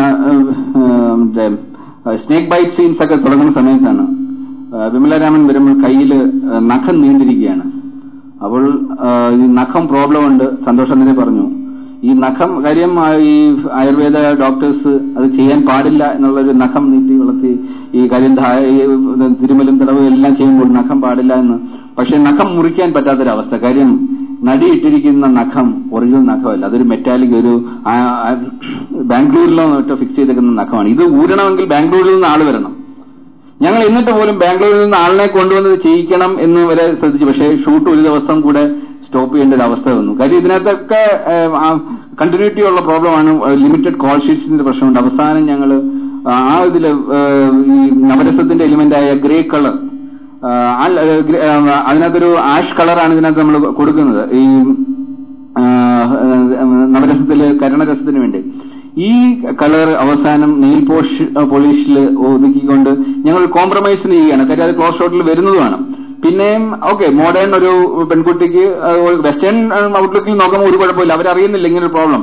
പക്ഷേ ആയുർവേദത്തോട് കാണിച്ച ഒരു ചെറിയ തെറ്റാണ് എന്ന് ഞാൻ മനസ്സിൽ കൊണ്ട് അത്രയും ശ്രദ്ധിച്ചു. ഞാൻ പറഞ്ഞു വരുന്നത്, ഇത് ചെയ്യുന്ന സമയത്ത് അത്ര മൈന്യൂട്ട് കാര്യങ്ങൾ പോലും ഞങ്ങൾ ഇതിന് എവിടൊക്കെ അവോയ്ഡ് ചെയ്യാമോ ഒക്കെ ചെയ്തിട്ടുണ്ട്. അതിന് specially hats off to doctor Santhosh. ഈ ഒരു ചിത്രത്തിന്റെ ആയുർവേദിക് എലിമെന്റ് നന്നാക്കാൻ ശ്രമിച്ചതിൽ ഡോക്ടർ സന്തോഷിന്റെ ഇത് വലിയ ഒരു കാര്യമാണ്. അതുമാത്രമല്ല, ഇതിനകത്ത് 2 ഗാനങ്ങൾ ആക്ച്വലി ഇതിന്റെ തിരക്കഥ രചനയിലെ ആ ഹിന്ദി മുച്ചേ ചോടുക എന്ന് പറഞ്ഞ ഗാനവും തൊട്ടടുത്ത് എന്ന് പറഞ്ഞ 2 ഗാനങ്ങൾ ഇത് ഇനിഷ്യലി ചിട്ടപ്പെടുത്തിയത് ഡോക്ടർ സന്തോഷാണ്. പിന്നീട് ഔസപിച്ച മാഷ് വന്നപ്പോൾ ചിത്രത്തിന് മൊത്തത്തിൽ അദ്ദേഹത്തിന്റെ സംഗീതം വന്നപ്പോൾ അതിനെ അദ്ദേഹം മാറ്റി ചെയ്തേ ഉള്ളൂ. പക്ഷേ ഇപ്പോഴും എന്റെ ഉള്ളിൽ ആദ്യം ചെയ്ത സംഗീതം കിടപ്പുണ്ട് ഡോക്ടർ സന്തോഷ് ചെയ്ത്. അത് കാര്യം അത്ര പതിഞ്ഞു പോയി. കാര്യം അത് ആദ്യം ആ സംഗീതം കൊടുത്തത് സന്തോഷിന്റെയോടൊപ്പം ഇരുന്നാണ് ഞാൻ അതിലെ വരികൾ എഴുതിയതല്ല. ആലപ്പുഴയിലെ ഒരു ഹോട്ടൽ റൂമിൽ വെച്ചിട്ടാണ് അത് 2 ഇതിലും വരികൾ എഴുതിയത്. അങ്ങനെയുള്ള ഒരു സൗഹൃദത്തിന്റെ സ്നേഹത്തിന്റെ എലിമെന്റ് കൂടി ഇതിന്റെ പിന്നിലുണ്ട്. ആ അദ്ദേഹത്തിന്റെ മുന്നിൽ വെച്ച് ഇത് നിങ്ങളെല്ലാം അഭിസംബോധന ചെയ്യാൻ സാധിക്കുന്നതിലും വളരെയധികം സന്തോഷമുണ്ട്. ഡോക്ടർ ശ്രീകൃഷ്ണനോടും ഞാൻ ഈ അവസരത്തിൽ നന്ദി പറയുകയാണ്. ഇനി ഈ ആയുർവേദത്തിന് ഇനി എന്ത് ചെയ്യാൻ സാധിക്കും? ഇതൊരു തുടക്കം മാത്രമാണ്. ഈ ഒരു ദൃശ്യമാധ്യമത്തില് ഒരു സിനിമയ്ക്കുള്ള സ്വാധീനം വളരെ വലുതാണ്. അതുകൊണ്ട് തന്നെയാണ് ഒരു ഡോക്യുമെന്ററി ചെയ്യുന്നതിനേക്കാളും 100 ഇരട്ടി ചലനങ്ങൾ ഒരു സിനിമ ചെയ്യുമ്പോൾ ഉണ്ടാക്കുന്നത്. ഞങ്ങൾ ഈ വാട്ടർ ബോംബ് എന്ന് പറഞ്ഞ ഡോക്യുമെന്ററി ജനുവരി 4 കഴിഞ്ഞ വർഷം ഇറക്കിയതാണ്. പക്ഷെ അതിവിടെ ചലനങ്ങളൊന്നും ഉണ്ടാക്കില്ല. പക്ഷേ ഡാം 999 വിഷ്വൽസ് വന്നു തുടങ്ങിയതോടുകൂടി ഇവിടെ ചലനങ്ങൾ ഉണ്ടായി. ഇപ്പോൾ വാട്ടർ ബോംബും അതോടൊപ്പം പ്രശസ്തമായി. കാര്യം അമേരിക്കയിലോ യൂറോപ്പിലോ ചെന്നു കഴിഞ്ഞാൽ ഏത് രോഗത്തിനും നമ്മളിവിടെ 1 രൂപയ്ക്ക് ചെയ്യേണ്ട 1 രൂപയ്ക്ക് കിട്ടേണ്ട മരുന്ന് അത് ഇൻഷുറൻസ് കമ്പനിയുടെ കൈകളിലൂടെ കറങ്ങി തിരിഞ്ഞു വരുമ്പോൾ ആ ഒരു സിസ്റ്റത്തിലൂടെ നമ്മൾ വാങ്ങുമ്പോൾ അത് 100 ഇരട്ടിയായി മാറുന്ന ഒരു സിസ്റ്റത്തിൽ ഇന്ന് അവർക്ക് ആർക്കും കരകയറാൻ പറ്റാത്ത രീതിയിൽ ഈ ഇൻഷുറൻസ് കമ്പനീസിന്റെ ക്ലച്ചസിനുള്ളിൽ പെട്ടുപോയി. അപ്പോൾ നമ്മുടെ നാടും അതിലേക്ക് മെല്ലെ മെല്ലെ കടന്നു വരികയാണ്. ഇവിടുത്തെ ഹോസ്പിറ്റൽസ് മുഴുവൻ അതിലേക്ക് വരികയാണ്. അപ്പോൾ ഇനി ഇതിനെ എസ്റ്റാബ്ലിഷ് ചെയ്യണമെങ്കിൽ ആദ്യം വേണ്ടത് ഇൻഷുറൻസ് കമ്പനീസിനെ ഇതിന്റെ ഈ മരുന്നുകളുടെ എനിക്കറിയില്ല ഇപ്പോൾ എത്രമാത്രം ആയുർവേദ നിങ്ങളുടെ മെഡിസിൻ മാനുഫാക്ചറിംഗ് കമ്പനീസ് എത്രമാത്രം ഇവരുമായിട്ട് ടൈപ്സ് ഉണ്ട് എന്ന് എനിക്കറിയില്ല. പക്ഷേ നമ്മൾ അലോപ്പതി മെഡിസിന്റെ അതേ ഇക്വലന്റ് സ്റ്റാറ്റസിലേക്ക് പോകണമെന്നുണ്ടെങ്കിൽ കുറെ കാര്യങ്ങൾ ചെയ്യാൻ സാധിക്കും. അത് ചെയ്യണം. ഒന്നാമത് ആദ്യമായി ചെയ്യേണ്ടതെന്ന് വെച്ച് കഴിഞ്ഞാല് ഇതിന്റെ ഡിസെക്ഷൻ എക്യുപ്മെന്റ്സ് ഞാൻ മനസ്സിലാക്കിയെടുത്തോളം കാര്യം എന്റെ ബാലപാഠങ്ങൾ ഞാൻ സന്തോഷത്തിൽ നിന്നാണ് പിന്നീട് വായിച്ച് മനസ്സിലാക്കിയുള്ള കാര്യം. ഈ ബേസിക് ഡിസെക്ഷൻ എക്യുപ്മെന്റ്സ് മുഴുവൻ ആയുർവേദത്തിന്റെ സംഭാവനകളാണ്. അന്ന് ആയിരക്കണക്കിന് വർഷങ്ങൾക്ക് മുമ്പ് ആയുർവേദം കണ്ടെത്തിയ ബേസിക് ഡിസെക്ഷൻ എക്യുപ്മെന്റ്സിന് അപ്പുറമുള്ള ഒന്നും കണ്ടെത്തിയിട്ടില്ല. ഈ ലേറ്റസ്റ്റ് ക്യാമറാസ് ഫിറ്റ് ചെയ്തിട്ടുള്ള സിസ്റ്റംസ് അല്ലാതെ ഇലക്ട്രോണിക്സ് കൊണ്ടുവന്നിട്ടുള്ള ചേഞ്ചസ് അല്ലാതെ ബേസിക് ഡിസെക്ഷൻ എക്യുപ്മെന്റ്സിൽ എനിക്ക് ഇപ്പോഴും മാറ്റങ്ങളൊന്നുമില്ല എന്നുള്ളതാണ് എനിക്ക് കിട്ടിയേക്കുന്ന അറിവ്. ആ നിലയ്ക്ക് ഒരു കാലത്ത് പ്ലാസ്റ്റിക് സർജറിയുടെ ബേസിക് ഫണ്ടമെന്റൽസ് ആയുർവേദത്തിൽ ഉണ്ടായിട്ടുണ്ടെങ്കിൽ ഇവിടെ എന്തുകൊണ്ട് ഇപ്പോൾ ആയുർവേദത്തിന് ഈ സർജറിയിലേക്ക് കാൽ വയ്ക്കാൻ സാധിക്കുന്നില്ല? അത് നമ്മൾ ആലോചിക്കണം. അത് ആയുർവേദത്തിന് അവകാശപ്പെട്ട ഒന്നാണ്. ആരുടെയും ഔദാര്യത്തിലൂടെ കിട്ടേണ്ട ഒന്നല്ല. അതിലേക്ക് പക്ഷെ അതിന് ഒരു സുപ്രഭാതത്തിൽ കത്തിയും എടുത്ത് ഇറങ്ങാൻ പാടില്ല. അതിന് അതിന്റേതായ ഒരു സിസ്റ്റം വേണം. അതിനും എസ്പെഷ്യലി മെഡിസിൻ മാനുഫാക്ചറിംഗ് അസോസിയേഷൻസിന് ഒരുപാട് ചെയ്യാൻ സാധിക്കും. നിങ്ങളുടെ ലാഭത്തിന്റെ 10% എങ്കിലും ഇതിന്റെ ഒരു റിസർച്ച് വിങ് എങ്ങനെ ഈ സർജിക്കൽ സിസ്റ്റത്തിലേക്ക് കൈകോർത്ത് മാറ്റാം എന്നുള്ള രീതിയിൽ വേണം. മാത്രമല്ല ഒരു ഇന്റർനാഷണൽ എഡ്യൂക്കേഷൻ സിസ്റ്റം കൊണ്ടുവന്നിട്ട് ഒരു വളരെ മോഡേണൈസ്ഡ് ഇന്ന് വിദേശത്ത് പോലും ഇല്ലാത്തത്ര ഫെസിലിറ്റിയിൽ വിദേശത്തു നിന്ന് വിദ്യാർത്ഥികൾക്ക് ഇവിടെ വന്ന് പഠിക്കാവുന്ന അവർ പോലും ഞെട്ടണം. ഇത്ര അലോപ്പതിയിൽ പോലും കിട്ടാത്തത്ര മനോഹരമായിട്ടുള്ള ഒരു ക്യാമ്പസ് ജസ്റ്റ് ഇമാജിൻ ചെയ്ത് നോക്കൂ. Fully air condition system, beautiful, വളരെ നന്നായി ഡിസൈൻ ചെയ്തേക്കുന്ന ഒരു മോസ്റ്റ് മോഡേൺ ഫെസിലിറ്റീസ് ഉള്ള ഒരു സിസ്റ്റം. അവിടെ വിദേശത്ത് നിന്ന് കുട്ടികൾ വന്ന് അവർ അഭിമാനത്തോടുകൂടി അവിടെ പഠിക്കുന്ന ഒരു അഭിമാനമായി തോന്നുന്ന ഒരു സിസ്റ്റം, ഒരു ക്യാമ്പസ് ഉണ്ടാകും. അതിലൂടെ ആയുർവേദത്തിന് ലോകത്തിന് ബ്രാൻഡിങ്ങിന് ഇതിനെ ഒരു ആയുർവേദത്തിനെ ബ്രാൻഡ് ചെയ്യാതെ ഒരു പ്രോഡക്റ്റിനെ ഇന്നത്തെ കാലത്ത് ബ്രാൻഡ് ചെയ്യാതെ നമുക്ക് വിറ്റഴിക്കാൻ സാധിക്കില്ല. പക്ഷെ ഇത് വിറ്റഴിക്കുക എന്നുള്ളതിന് ഇതിനകത്ത് പ്രോഫിറ്റിനേക്കാൾ ഈ ഒരു കൺസെപ്റ്റ് വൈഡ്ലി അക്സെപ്റ്റ് ചെയ്യണമെന്നുണ്ടെങ്കിൽ ഇന്ന് നേരത്തെ നമ്മുടെ വൈദ്യർ പറയുകയുണ്ടായി, എല്ലാം കഴിഞ്ഞിട്ടാണ് അദ്ദേഹത്തിന്റെ അടുത്തേക്ക് എത്താറുള്ളതെന്ന്. പക്ഷേ എല്ലാം കഴിഞ്ഞിട്ട് എത്തേണ്ട ഒരു ഇടമല്ല ആയുർവേദം. തുടക്കത്തിൽ തന്നെ എത്തണമെങ്കിൽ അതിനെ നമ്മൾ ബ്രാൻഡ് ചെയ്യേണ്ടിയിരിക്കുന്നു. അതിന് എന്ത് ചെയ്യാൻ സാധിക്കും? ഒരുപാട് കാര്യങ്ങൾ കുറച്ച് ക്രിയേറ്റീവായിട്ട് തിങ്ക് ചെയ്ത് കഴിഞ്ഞാൽ ചെയ്യാൻ സാധിക്കും. അങ്ങനെ ചെയ്യാൻ സാധിക്കട്ടെ എന്ന് ഞാൻ പ്രതീക്ഷിച്ചുകൊണ്ട് എന്റെ വാക്കുകൾ ഉപസംഹരിക്കുന്നു. നന്ദി, നമസ്കാരം. വളരെ നന്ദി സർ. പ്രിയമുള്ളവരെ, ഈ ഞായറാഴ്ച ഈ അവധി ദിവസം വേദിയിലും സദസ്സിലും സന്നിഹിതരായി ഈ സുന്ദര മുഹൂർത്തം ധന്യമാക്കി തന്ന നിങ്ങൾ ഏവരോടും ആയുർവേദ സമൂഹം കടപ്പെട്ടിരിക്കുന്നു. നന്ദി, നമസ്കാരം.